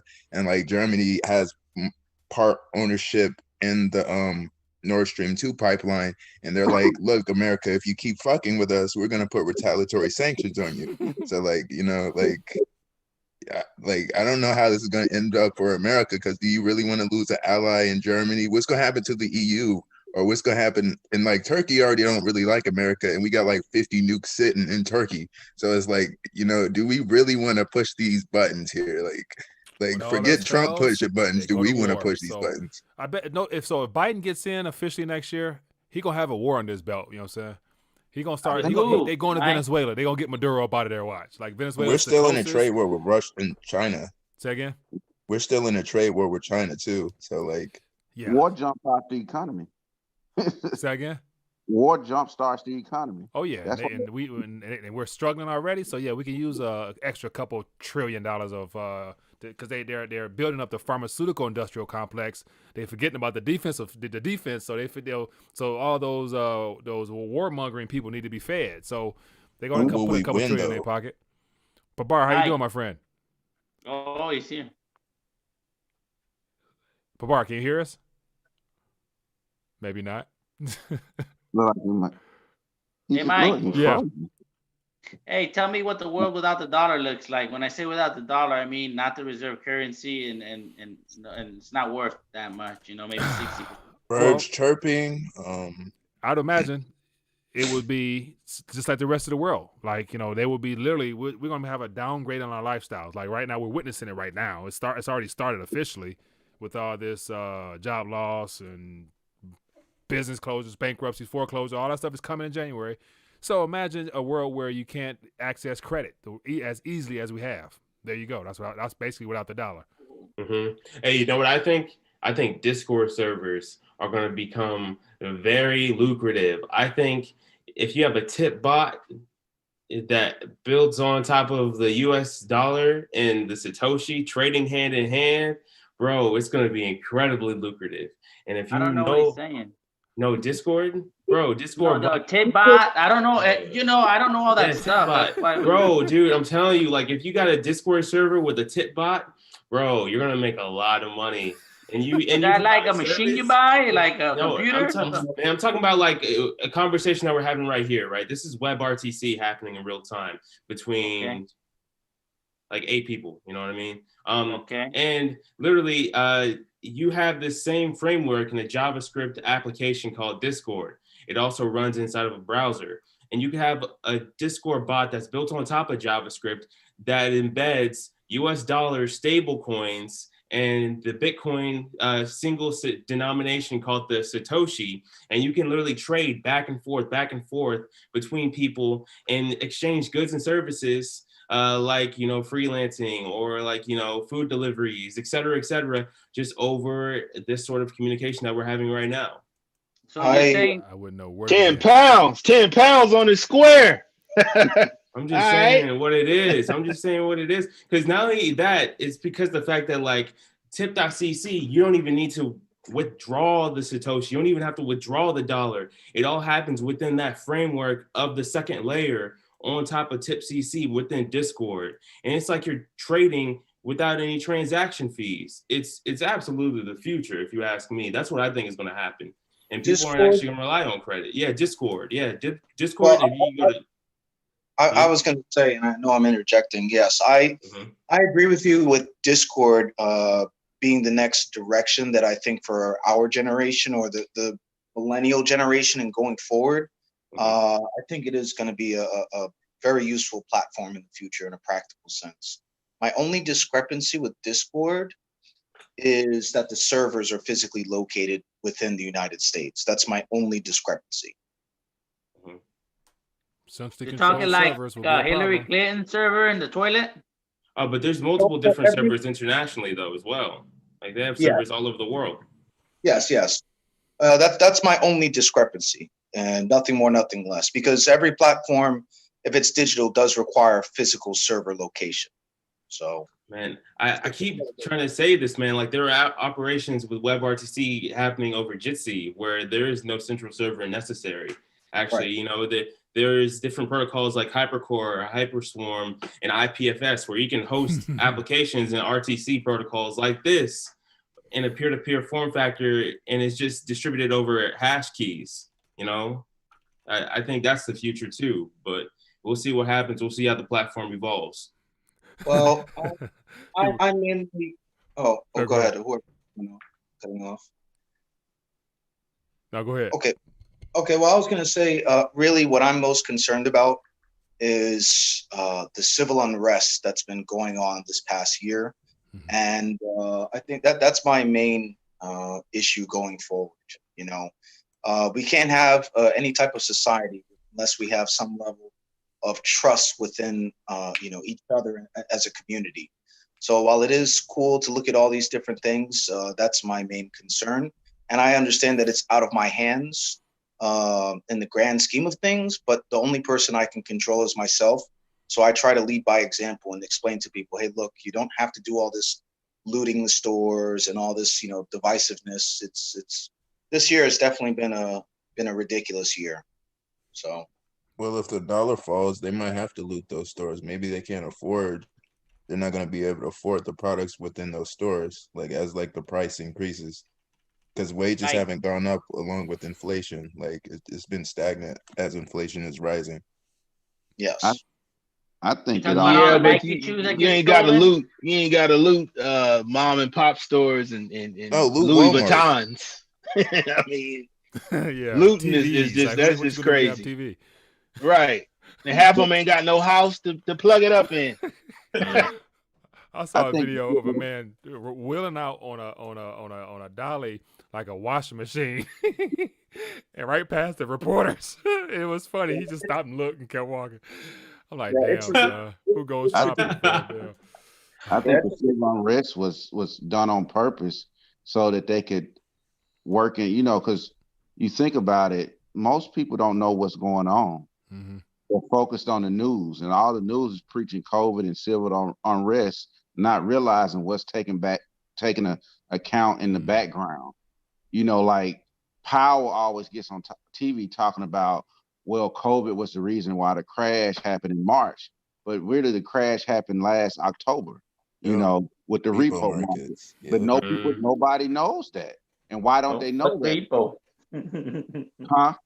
People are like, what's repo? What is that? I know what it is, but repurchase. Right. Yeah, repurchase operations are a serious problem. That's been happening in a fly-by-night manner all year last year. $85 billion a month, but you can't get stimulus or healthcare or education. Bullshit. 85 billion. And what was that? 85 billion a month. Oh, no, I mean, but the whole QE package is 120 billion. So it's 120 billion right now. So that's ongoing. And here's the question: they're going to debate on add more. How much you think Biden's going to take out of his, if he makes another term, his first term? How much money you think he's going to actually suck up with Janet Yellen out of this, out of what we have left? Because we only got like 3% purchasing power left. How much do you think he's going to take from his first term? If his programs get implemented, oh my goodness. Oh my goodness. The stuff that he's advocating for, oof, goodbye dollar, or I should say purchasing power. Yeah. But you think about it. Go ahead. I was saying, you think about it, Janet Yellen is just she's just part of the whole crew. Mm-hmm. She was already with the Fed, so she's just now with the Treasury. They're all one and the same. So you think the Fed and Treasury already merged? Oh yeah, they merged. Yeah, man. Rothschild on. Yeah, they merged under Trump. They merged under Trump already. Yeah, they're working hand in hand on trying to provide all those lending windows, like the fact that the Treasury put up collateral, 400 or so billion apparently, but yet now they need it back. But then again, on the books, it only showed they only actually had 100 billion. So there's a missing 300 billion that was put to use other places. So them cats, man, the thing is we can't see the books. It'd be good to have an open ledger to where we can see what they're doing. But that'll never happen. Or if we just audit them, like is the biggest bank in the world with no money. We don't even need to see the books. They have no money. I want to see who is going. So for example, the globally systemically important banks are the primary shareholders of the Federal Reserve. I would like to see who's actually the holder of the shares of the too big to fail banks, preferably. Like, how many shares does the Rothschild have in this bank and the other family in this? I would like to see their portfolios, put like that. Oh man, that'll get you killed, Mike. Yeah, Mike, it'll burn your eyes. The numbers are too big. Your eyes will go like this. You'd be that guy that his eyes pop out, you know? Like, oh my God, it's a zillion. You know, Ryan's gonna get to see that when he get to see the Book of Secrets. Yeah, those type of people, they're I don't want to say they're directly psychopaths, but they're down that line. They'll do whatever it takes to keep their own secrecy if they can. It's just we're really getting the breadcrumbs. I mean, you're even seeing it now out of the what's that, World Economic Forum? Mm-hmm. I mean, you're even seeing that. You know, as someone who has lived in Europe, I can tell you from firsthand experience, the crazies over there are on a whole nother level. You just don't know how you can actually physically talk to them, and they appear normal because they're wearing suits and ties, and out of nowhere, the next sentence you'll just hear the craziest thing out of their mouth. Some of the crazy are on a whole nother level. Crazier than Americans? Oh, you just don't. Christine Lagarde, have you seen Christine Lagarde? Right. Wasn't she actually convicted? And she's somehow the head of an IMF. She performed a crime of some sort. Yeah, correct. She's the head of the ECB now. In France, I think it was in France, I believe, because I think she's French. I think, if I'm not mistaken. Yeah, she is. She was not prosecuted, but they brought up charges, and they never dealt with that. So, yeah, so she probably went back to France. She might be dealt with, but once again, those people don't never go to jail anyway. So I'm sure probation. She's probably living in France right now, but once again, at this point, nobody cares. So think about this one. Kamala Harris, Steve Mnuchin, who is our treasury person now, he was a big exec with One West Bank in California. Mm-hmm. They were sued for predatory lending, had to pay billions out. Kamala Harris would not prosecute him when she was the district attorney. She would not take the case. You can look that up. That's how all these people are one and the same. They work for the same people. Steve Mnuchin, she would not now you think about it, now she's about to be vice president. But when she was district attorney, Steve Mnuchin was the head of One West Bank. Him, Brian Brooks, and somebody else, the head of the OCC. Roddy. Yeah, and now they had to pay out like $25 billion for predatory lending, but she refused to prosecute the case. That's amazing. Great for banks. Hey guys, I tell my kids now. I tell them crime does pay. It just depends who you are and what you do. Yeah, that's the current paradigm, and it's sad. It is what it is. It is sad though. Yeah, those people don't get convicted. They fell up. Yeah, they go to country club prison. You know, that's what that's the type of time they're serving. Well, not what's his name? McAfee. McAfee went to jail. Bernie Madoff. Bro, that's because all right, what McAfee did was completely different. All right. He got arrested outside of the United States of America. All right. Okay, he's in Spain right now. He's a billionaire though. He's still that tweeting. Huawei lady, they got her. Bro, but that's China though. That's a trade. That's a trade deal. That's part of our trade deal. Look, China, help us with 5G, 6G, and we'll give you back your CTO daughter. You know. So watch this. Here's a question: how have they? I think I've heard China is either they already have done it or they're going to do it. How are they putting 6G into the satellite realms? Like, what the hell is 6G? The sixth generation. It's better than 5G, and we don't have it. We don't have either. Oh my goodness! I don't even got 1G on me. Man, we gonna be glowing like the Last Dragon, Bruce Leroy. If they put all these G's in the system, we'll be glowing. Yeah, exactly. That's the thing. That's the thing. They want us looking like Super Saiyans out here, bro. They're gonna be beaming us up. That's why I say, you know, a lot of radiation. All these satellites in low orbit, you know, to run these, you know, nodes and things like that. These internet satellites.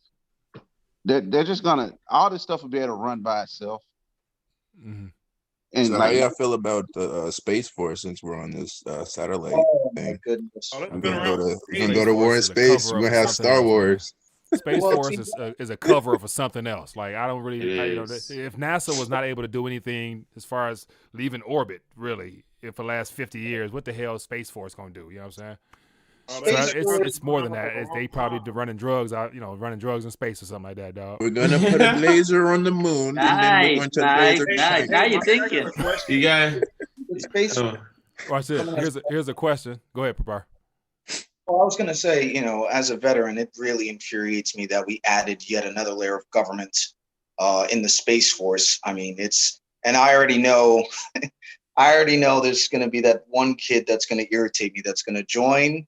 And then he's going to, once he gets out, he's going to say that he was, you know, battling space Martians on the moon. I already know that's coming. Watch this. Gonna irritate me. Sorry. Have you guys seen those steel beams popping up around the world now? And they're like, where are they coming from? They're like 10-foot tall steel beams. Oh, the monoliths. Yeah. Monoliths. Yeah, I've seen that. They're coming. The latest was in California, I think. No. Independence Day.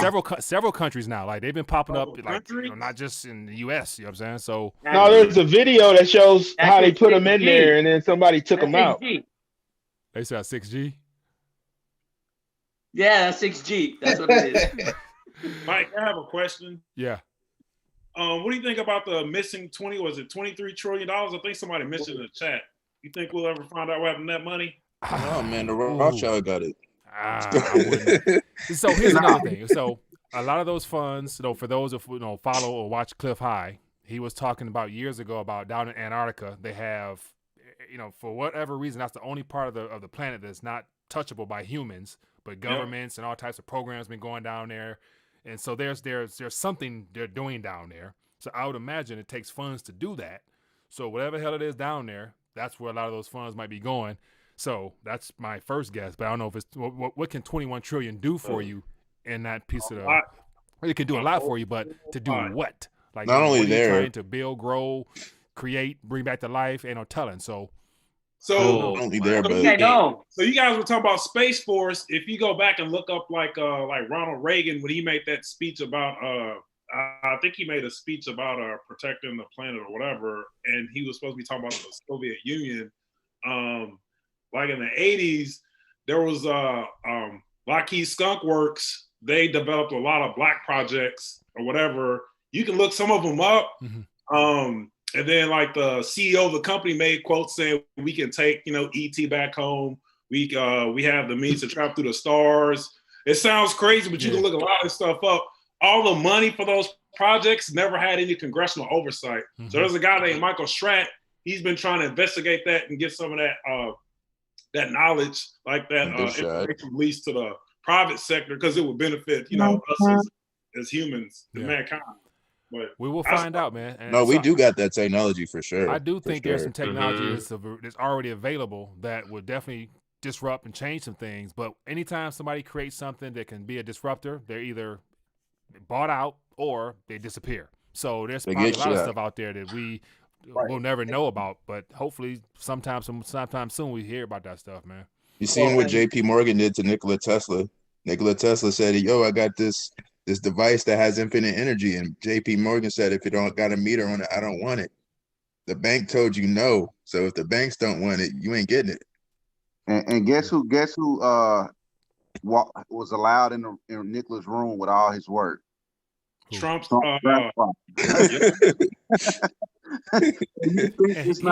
he been screaming about unleashing some things and opening up books and telling us some stuff and doing all that stuff that he was talking about months and months ago. Ain't seen a damn thing. And then nothing, Mike. Nothing. Bill We're gonna lock her up. Never. Bill Clinton tried to, since he was president, he was like, yo, he went up to the some people who control that part, the unconventional side of government.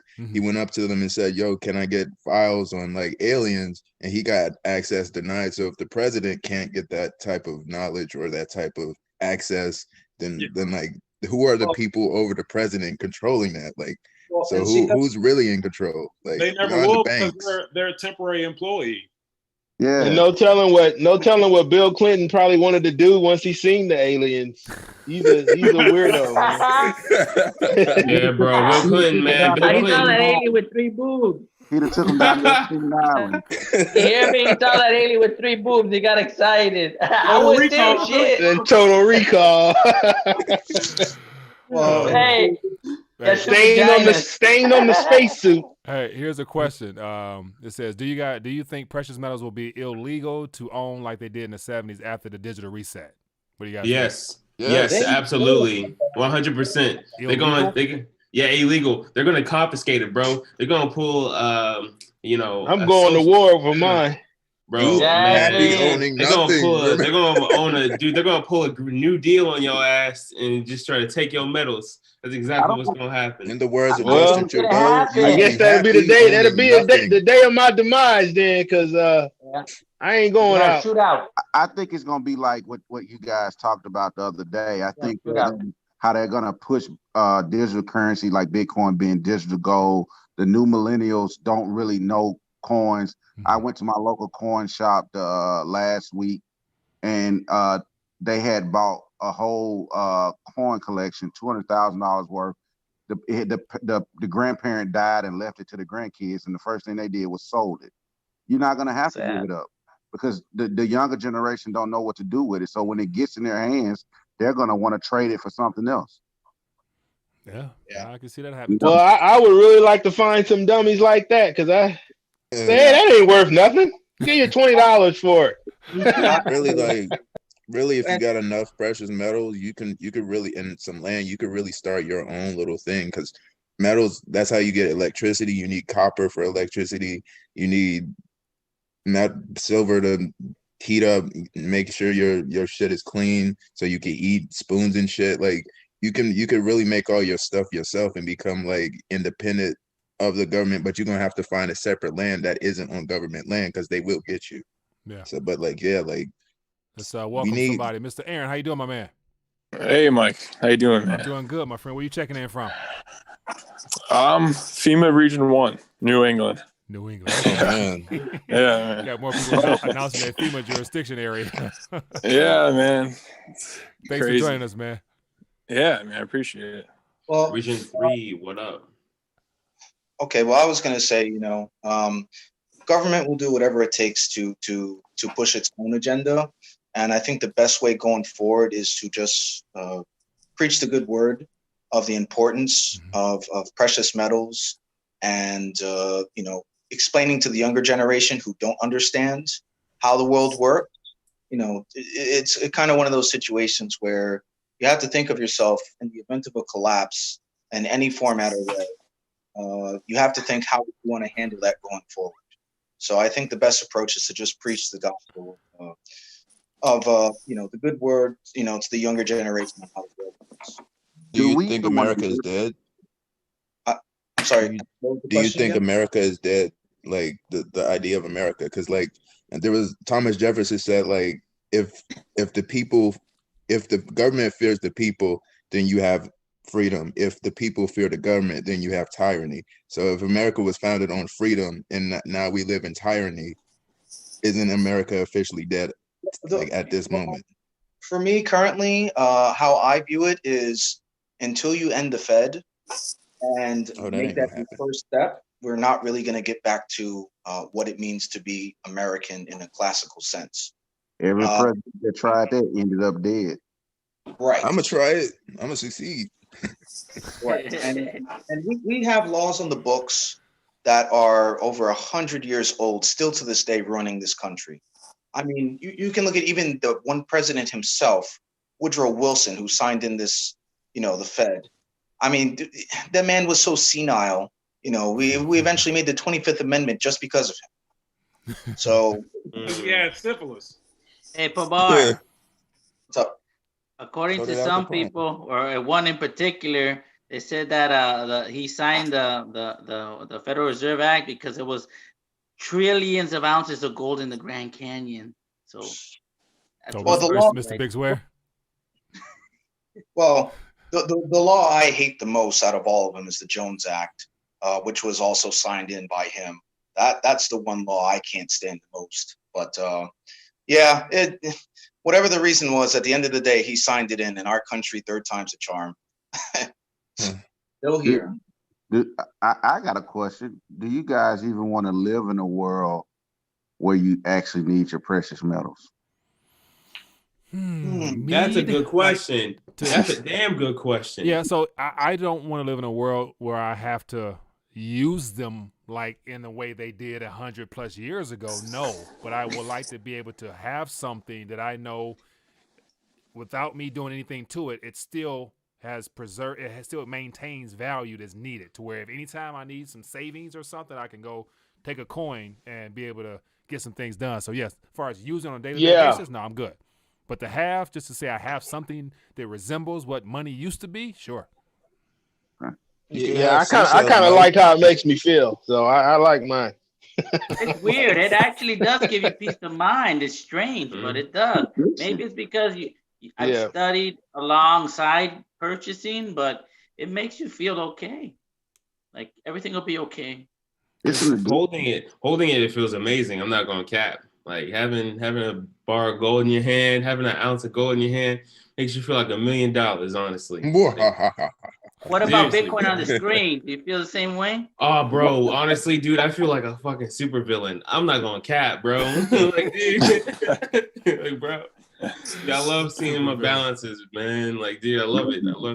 Bro, sometimes I get into my ledger and I look at it and I'm just like, yes, and I just unplug it and I go, yeah, that's all I'm saying. Like, that's why I tell you, low pressure, just get a little bit of exposure to it, just a little bit, because ride it up, cash it out into precious metals and be done with it. But expose yourself to it just so you can get more metals, Or just I use a bank for that. Or just stay in. I said I use a bank to get precious metals. They give me free money, so I go buy metals. That's what I do. But the banks are moving to crypto. Yeah. So like, will we need the chip in order to, or this like the mark of the beast, in order to have access to just say like a one world centralized like already digital doing that. Currency. They're already doing that. The Danish. So there's no like, even if we invest all of like whatever into cryptocurrencies, they get a flip to switch and then none of them have value anymore. You know what I'm saying?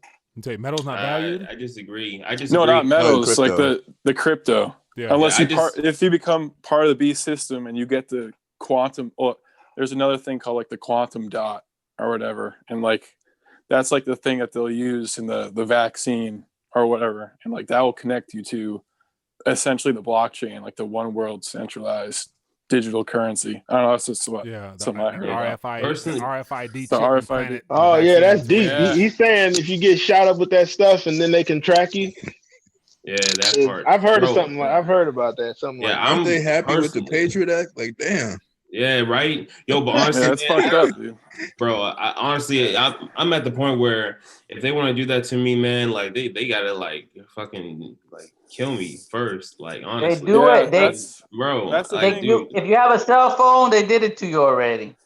Yeah, facts, and like, big facts. No, like I feel like I don't know. Like it's like a massive club because everyone's like, oh yeah, you know, Steve Jobs, you know, he created this thing out of like a garage, and then you're like, no, man, this is all just social engineering. Like we went from flip phones now to this, which is you could use like the you could use that to like buy stuff, and now they got like the watches, and then you know it's gonna eventually lead to something that's inserted into you, especially in like Sweden and all these countries. They all like they're obsessed with that. You know what I'm saying? Is that bad though? Crazy.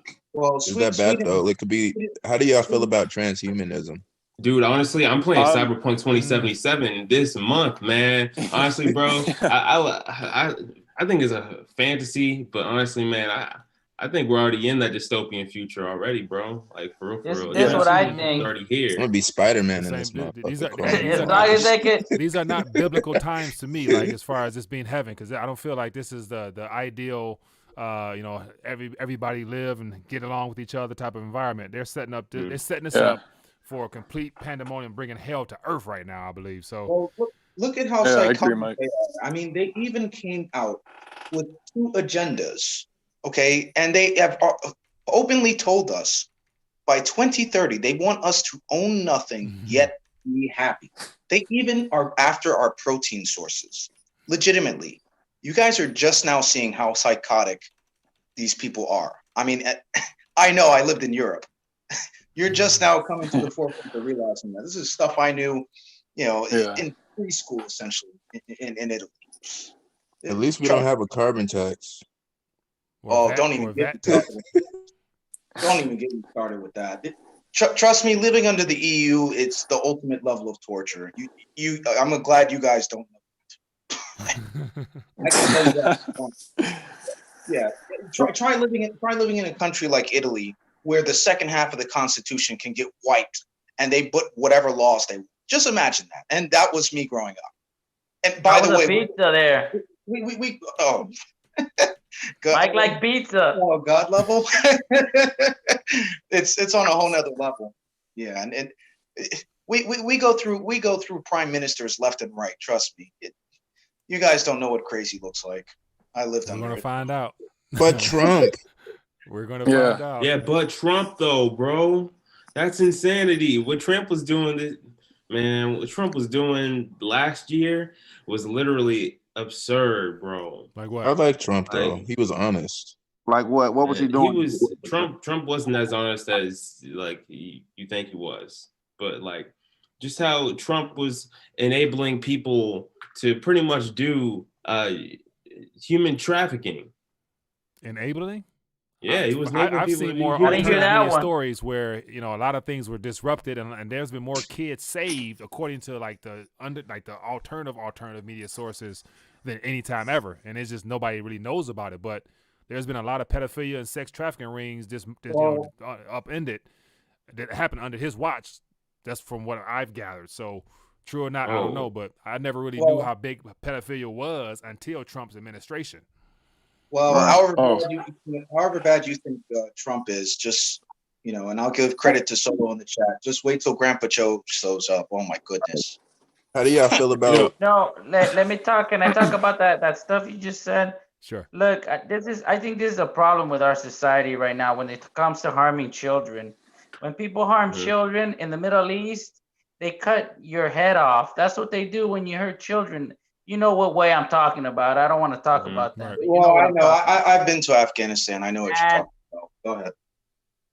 And they don't. And here they give the people probation. I think that's the problem. When you hurt a child in that way, It hurts them for life. Well, and all they do, these people that get probation, they put a sign in They're front of their house. billionaires. But that's Yeah, what exactly. And Trump is on the Lolita Express flight logs. Even the common people. I don't doubt it. I don't doubt it. That's why the Maxwell situation never moves, and the whole Epstein stuff has been hushed. I no doubt he's been in the island. I ain't that damn stupid. You know what I'm saying? I think he's that good. You know what I'm saying? But it's like the fact that it came been out, over there. and the fact that Bill Clinton was exposed, and all the other possible celebrities were exposed as well. Like I don't know if this is true or not, but I saw a picture one time of a lot of people who.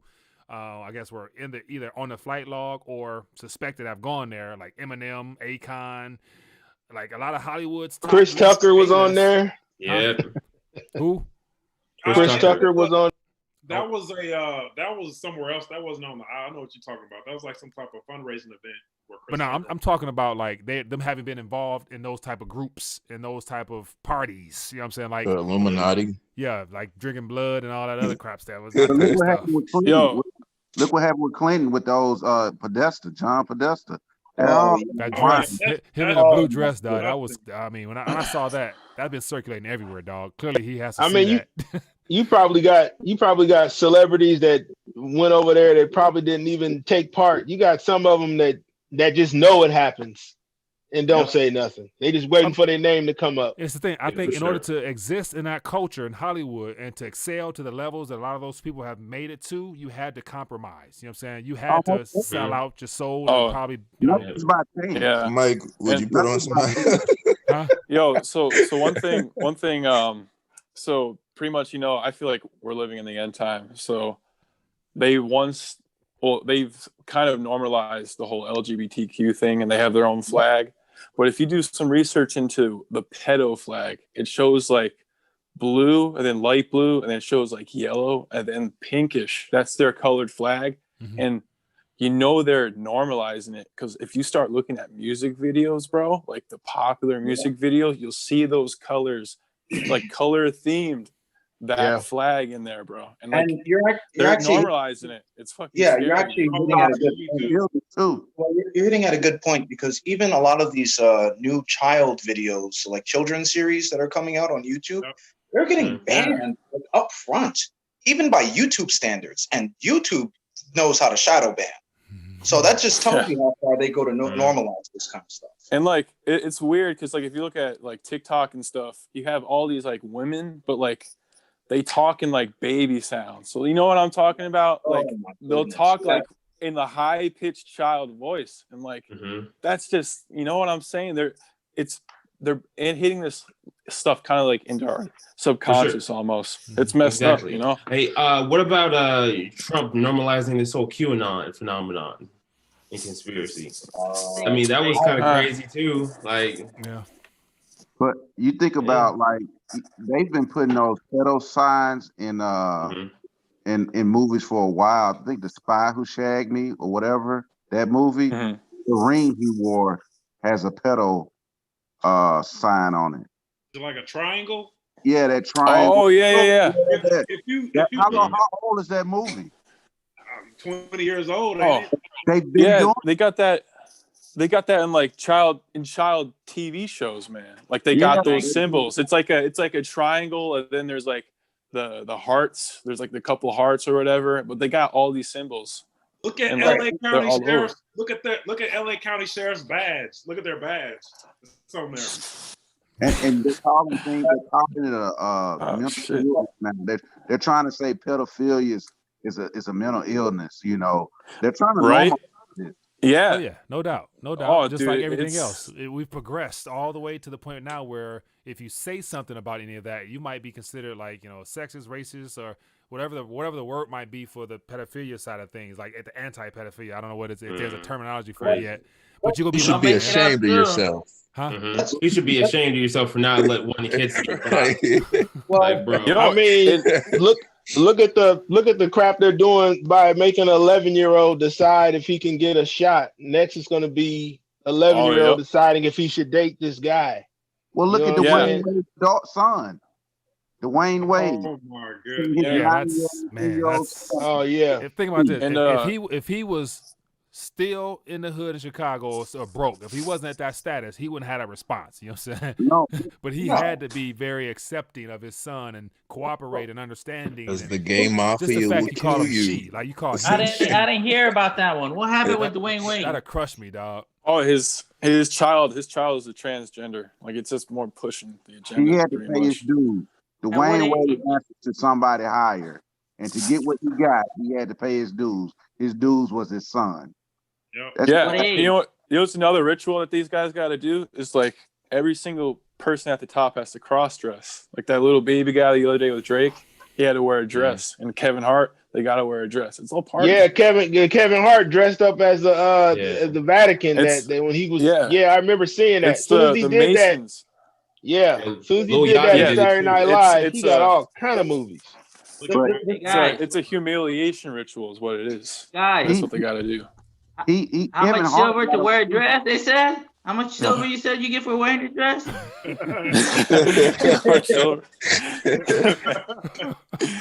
don't know. I think he's stingy with the silver. I would be too. But I mean, it just shows you how much of the long game these psychopaths are playing. They are literally, you know, how do you boil a live toad? You put it in cold water and slowly dial up the knob. And what you're seeing currently is over the course of, let's say, 100 years, we're probably almost at that tipping point. And that's what they've even, look how far they've gone. Okay. And I was just having this conversation with a neighbor about a week ago. Beforehand, you used to be able to have conversations with your neighbor. Now you have to scour the internet just to have a half decent conversation. Look at how far they've gone. You need to do this every week. It's possible. It's just I'm game. You know what I'm saying? My biggest thing now is with YouTube, man. I'm concerned with the fact that by the beginning of 2021, mentioning certain words for sure will automatically get you deleted. You know what I'm saying? So it's a matter of continuing to try to build and grow a channel here, knowing that, you know, at any minute, because of the stuff I want to talk about, I really can't. So I got to be. So that's true. It's one of them things where, like, this conversation now is entertaining as hell because it's to get a chance to hear everybody's perspective, but I'm sure the algorithms ain't going to be too friendly with this, so we may not be able to do it. You know what I'm saying? Like, that's what sucks. That's what I wish they came out with like a platform that was just like you could spew whatever you want. You know what I'm saying? Because there's so much cool stuff to talk There are about. platforms. Yeah, exactly. So any of those platforms there, I put the videos there too. So they're there. It's just nobody else is there. So unless you got like 100,000 followers, you tell them to go over there and sign up, and you can pick up with 50,000 over there. That's where you can keep your community. But once again, it's all about, you know, how many people you can take over there. With you, so like I said, man, this new paradigm of decentralized file storage and RTC applications that can be live streamed in real time, just in a decentralized manner without any sort of oversight, saying, "Oh yeah, we can't allow you to say this, we can't allow you to say that. You're shadow banned." Bro, like, dude, it's the future. It's That's all great, Mike. but get the strap. You get the strap to protect your little ledger, because you know they could take that ledger from you. Now, if you get the strap and cap them, they can't take it from you. Hey, Mike. Yeah. Look, we're talking about this whole gay thing, right? When you take away, you know, when youth that have been abused, you think that it's people are born that way, or you think that's learned behavior once they get influenced? My personal opinion is that it's learned behavior. I don't think God made any mistakes. So from a spiritual standpoint, everyone comes out with a clean slate, and your life experiences definitely can help alter and change your perspectives and your paradigm. But you ultimately make a choice to engage in activity with the same sex, just like you do with the opposite sex. Because one of my biggest argument points is if pedophilia is, or if like just being a male version of a whore, like someone just sleeps around with a lot of women, that's a choice. You know what I'm saying? You don't have to do that, but a lot of people say that I just can't stop. I can't help myself. Okay, sure. You know what I'm saying? Like you can choose to keep your zipper up. You know what I'm saying? So I think it's a choice, man. And not saying that nowadays, that's illegal. That's something you shouldn't talk about, because if there's certain subjects you don't want to touch on: religion, money, and what else? There's another one. And politics. Right. So those three subjects right there is what I would love to touch on more, just because it's discussions worth having, because I want to bring the Bible into it a little bit, because everybody believes in something, but I want to try to narrow it down to the nitty gritty of this, man. And lift up the Lord a little bit. You know what I'm saying? What? That's Go ahead. You go. Oh yeah. So I was just like, why I joined this thing in the first place was to talk about like this is all prophetic in my opinion, and like what they try getting us with is like, oh, you know, we evolved from apes. Like we were once apes, and now we're the flesh, and now we're going to become transhuman, and we're going to achieve eternal life through getting connected to like AI, pretty much, all that crap. Yeah. the cloud. Yeah. But it's all BS. We were created in the Most High's image.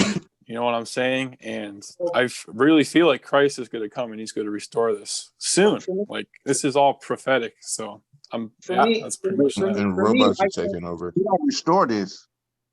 All Earth passes away. Mm-hmm. We got to restore this. Yeah. So we got to go through. Unfortunately, we have to There's go through gotta some be very tough destruction. times before we get to the tribulation of all this. No, the scripture says there's going to be a new earth. It's not going to be restored. It's going to be a new earth. Restored. And a new heaven too. Preach, gentlemen. The thing is, I can't change the past. I don't know if any of you guys have that superpower, but what I can, well, people supposedly have superpowers, but for me, what I do know is I can change the present, and unfortunately, I'm not willing to go along so easily with this big lie that's being forced onto us. And that's why I like to, have these type of discussions, because the direction that these psychopaths want us to go in is not a path I'm willing to live with. So how do we combat that? Like that's the biggest thing, because you gotta fight the federal government. Because we're 1% of the 100%. Yes, we're the minority in this situation. Most people don't think like us. Yeah. Every day. How do we combat this? That's the key.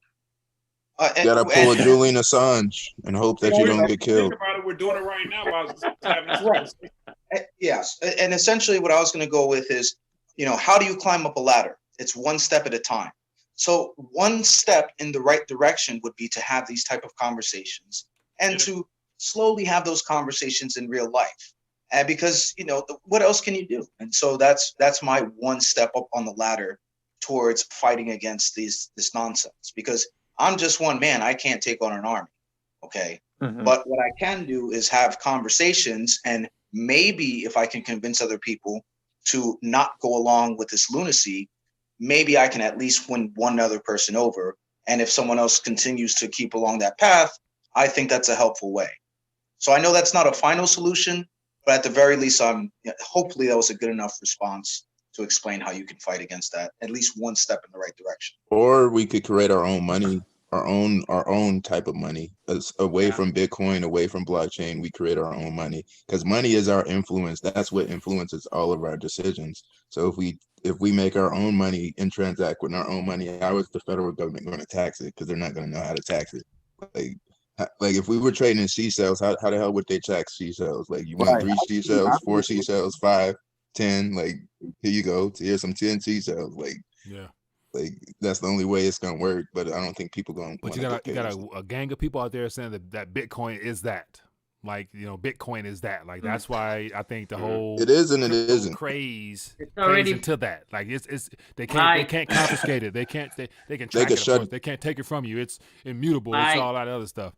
They can have an EMP and shut down the networks. Dude, I was just about to say that. No. That's cap. That's cap. Don't say that. That's cap. That's a lie. In fact, they already are working on putting satellites in the sky, into space. That way, if the internet goes down, they'll still be able to transmit broadcast over the blockchain. Can you get access to it? Would you get access to that? With SMM. Yeah, with SMS. Yeah, with just texting. Yeah, exactly. I don't know. I heard this thing where like when all these 5G transmitter things, like they'll be able to use it, but they shut it off on us and they're gonna blame it on Iran. I heard something about that.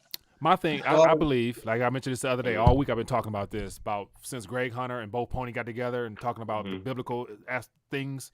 He was saying that since the UN has the keys for the most part to the internet, the World Wide Web, I believe personally that as time rolls on, they're going to basically try to restrict access. Like right now, internet is free ultimately. Everybody got it on your cell phone or in your Comcast provider or your telecommunications provider. Those are only 2 ways we get internet, right? So what happens if they change the laws and regulations and create some type of new hindrance to being able to access it for free the way that we do now, to where we can't roam as we please. They restrict certain domains and take away certain things and only allow you to do it if you sign up and log in with your biometric or your eye, and so they can see everything you do and regulate where you go on the web, to where it makes it very hard to do all the other decentralized things if they don't allow it on the server or the web internet itself. I see it being like, certain things they don't allow in China. I keep using China as an example. China's very what's the word I'm looking for? They prohibit a lot of things from being like stuff. They can't do Facebook over there. Right. I see the same thing happening worldwide eventually. Fascism. I want to do Facebook. I don't like it. I'm just saying, but that's a way of saying that you won't be able to .www whatever you want to do as normally, or maybe that app won't connect because it's not registered, and so any type of cold wallets or hot wallets, anything like that, won't be able to sync because it won't be registered according to how they'll create some criteria so that it'll be that way. So, and they're doing it with crypto exchanges. They're doing it with crypto exchanges. A lot of crypto exchanges are banned in the U.S. You can't get on them. You can't buy anything from them. So it's stuff like that is already being done. Yeah. But the people, if you're not in that space, you don't know it. Yeah. No, here's the thing: the Great Firewall of China, right, can't actually block access to IPFS. It's impossible. They cannot block hash tables.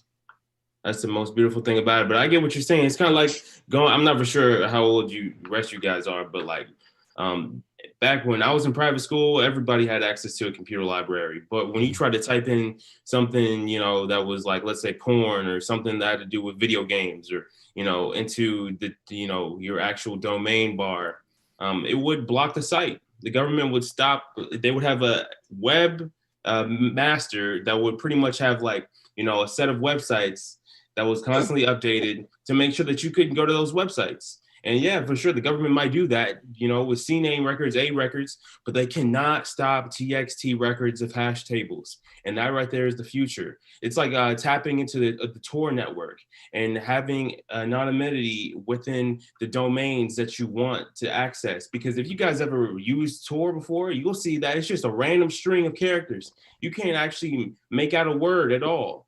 It's almost impossible to make out a word within the websites that you're on. And I know my boy, Christopher, he knows about this because he was talking about it earlier. Like, it's pretty much that way for a reason. It's to keep everything encrypted from end to end. And that's what we're talking about, the complete decentralization of ownership when it comes down to the data that's being streamed across the internet today. Hey, 10 pound.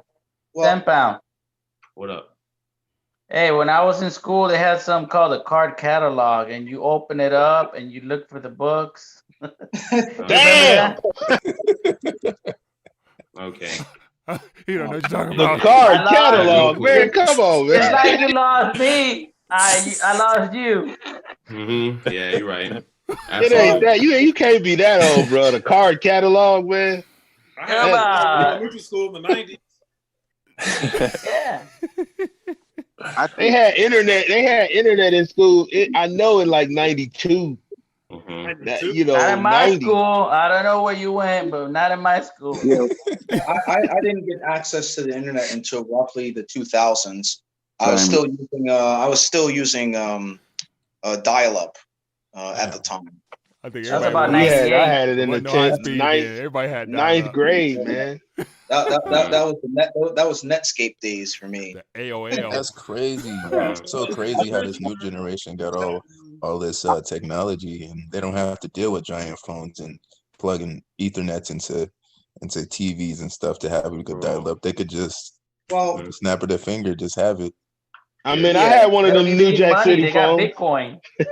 Well, it's a blessing and a curse, because think about it this way too. While we have had more technology, what I can say is the level of unhappiness to some extent is going more downhill. I mean, even something as simple as going to a restaurant with a couple friends, they're more into their phones than even the people physically standing in front of them.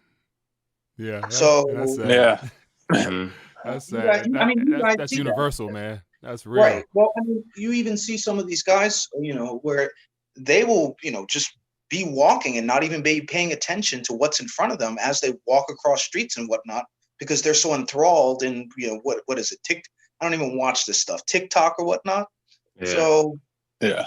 Yeah, man, it's the hottest craze, man. You got to dance and hopefully you go viral, Bruh.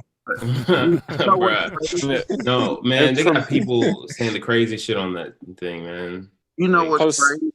And that's the new TikTok, drug. Like, it's worse than heroin. Has made so many millionaires, though. Yeah, an app. You can an app, boy. An app will do you right. TikTok, YouTube, Instagram, they've made so many millionaires. I told my wife the other day, I almost feel like a failure looking at some of these YouTubers who are half my age and multi-millionaires. Like, what did I do wrong in life? I went to school, I got my degree, I did what I was told, what people told me to do, but I'm like, you gotta floss, man. You gotta floss. Man, I feel the same Floss way them because silver bars you got. I was building a website when you had to build it with HTML, and I completely stopped like back in the 90s, and I came back in it. I remember getting front page web and putting it in and building a website with HTML, and you had to flip over to see what it looked like. Right. Now you just go to I had to go pay somebody to to host my website. I had to go to his facility and be like, here you go. Okay, now you here's can your host it domain for name. free. You can host it for free now, but yeah, Oh you yeah, I still know, but I'm just saying. But yeah, like think about bro. Hey, 10 pound. Yo, you got UI Kit nowadays. It's completely open source. You could get an awesome website that looks cool. All you have to do is change like 3 lines of code, and then it looks whatever you want it to look like, pretty much based off. Hey, 10 pound, can you shoot down these satellites?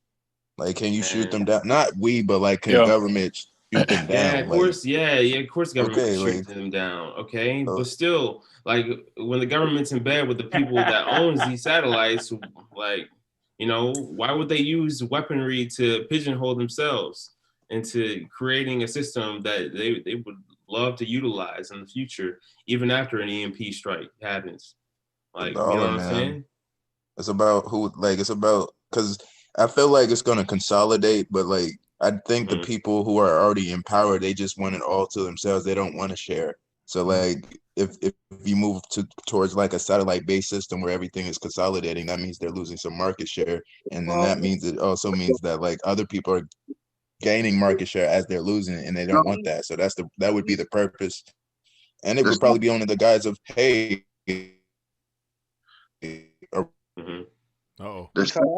Yo, for sure. The satellite. So let's go bomb the shit out of them, Yeah, it's frozen, but we can still hear him. Yo, but seriously though, that's the Navy. Once again, the Navy has those surface to satellite missiles, and the Navy also owns the Tor network. If you think about it, so yeah. Well, the thing is what you guys are slowly realizing this year is that these psychopaths have been attempting to own the world in their own contorted chessboard, and I'm pretty much reached a point where I'm tired of being played as a pawn, so that's really what upsets me, especially with these globalists. They really are ridiculous, and they're willing to use us human beings as chess pieces while they live themselves a bourgeoisie life. Yeah. Well, gentlemen, we are approaching, I think, about 2.5 hours of chit chat, if I'm not mistaken. So the longest live stream thus far, but yet definitely the most enjoyable. So I appreciate you guys for hanging out. And Darryl, I'll definitely try to do something more often. So even if it's not a live stream, but just getting together in a Zoom chat to connect and just hang out and talk and encourage each other, that'd be good as well. So we can do that, gentlemen. So just sign off, man. Anybody want to get some shout outs, any projects, any businesses, anything you guys want to just put plug real quick, feel free to do so. Well, for you, just keep at it with the good work. Appreciate it, man. You're doing a good job. Your format is good. I love the interviews. So I just want to say keep at it. And for everyone else, it was a great conversation. You guys all have a good night. For sure. Yeah, you too, man. Yeah, me too. Love the diversity. Definitely. Yeah. Next time. Yeah, Mike, I don't know. I like the fact that anyone in the chat can like come in and start spewing what they want. I don't know. I like this format, man. It was dope. For sure. Appreciate you, Aaron. Thanks for joining us, man. Yeah, no problem, man. Get some crypto, bro. Just ride it to the top. Yeah. I'm gonna have to talk to 10 Pound to teach me, man, because I'm a crypto dummy. I know nothing. And I would love to reach out to you, bro. Like, and we have a conversation. Yeah. Bet. All right, man. Well, y'all be good, be safe, enjoy the rest of your night, and we'll do it again sometime soon, man. Have a Sure. if we don't do it before Christmas, have Mike. a Merry Christmas. If we do, then I'll see you before Christmas, but we'll see. But Merry Christmas, everybody. Hey, Merry Christmas, Mike. yo. Thank you. Yeah, be good. Happy Hanukkah. Happy New Year. Same to you too. Peace. Kwanzaa too. All right, man. That is what she wrote for this evening. Hey, and so yo, I Mike. appreciate everybody hanging out. I gotta ask, Mike. Could you possibly make a Discord server? Because you got an awesome community, man. Like I don't know how to make a Discord service. I know about Discord. I've never set that up yet. I got every other app or whatever available, but I never did Discord. Okay. So yeah, like, bro, I would love to help you like set that up. For sure. Do me a favor. Like, shoot me an email, man. Shoot me an email, and we'll connect via internet, and we'll do it, man. I'm definitely interested, so I need to learn some things. 100. So admin at rethinkingdollar.com.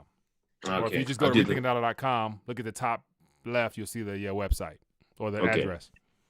No, we'll do. I'll do that right now. But yeah, I helped Crypto Blood set up his and everything. So okay. Yeah. Anyway, till next time. All right. All right, my man. Be good. Yeah, you too. Peace. Yep. Well, everybody, that was very entertaining. Appreciate everybody for hanging out with us this night. And hopefully next time we do a live stream, we'll have a couple more people tuning in with us and joining us face to face and hanging out some. So anyway, man, be blessed, be safe. Enjoy the rest of your night, depending where you're located at. It's almost Friday morning here, but it was fun hanging out, and I'll see you guys later. Peace.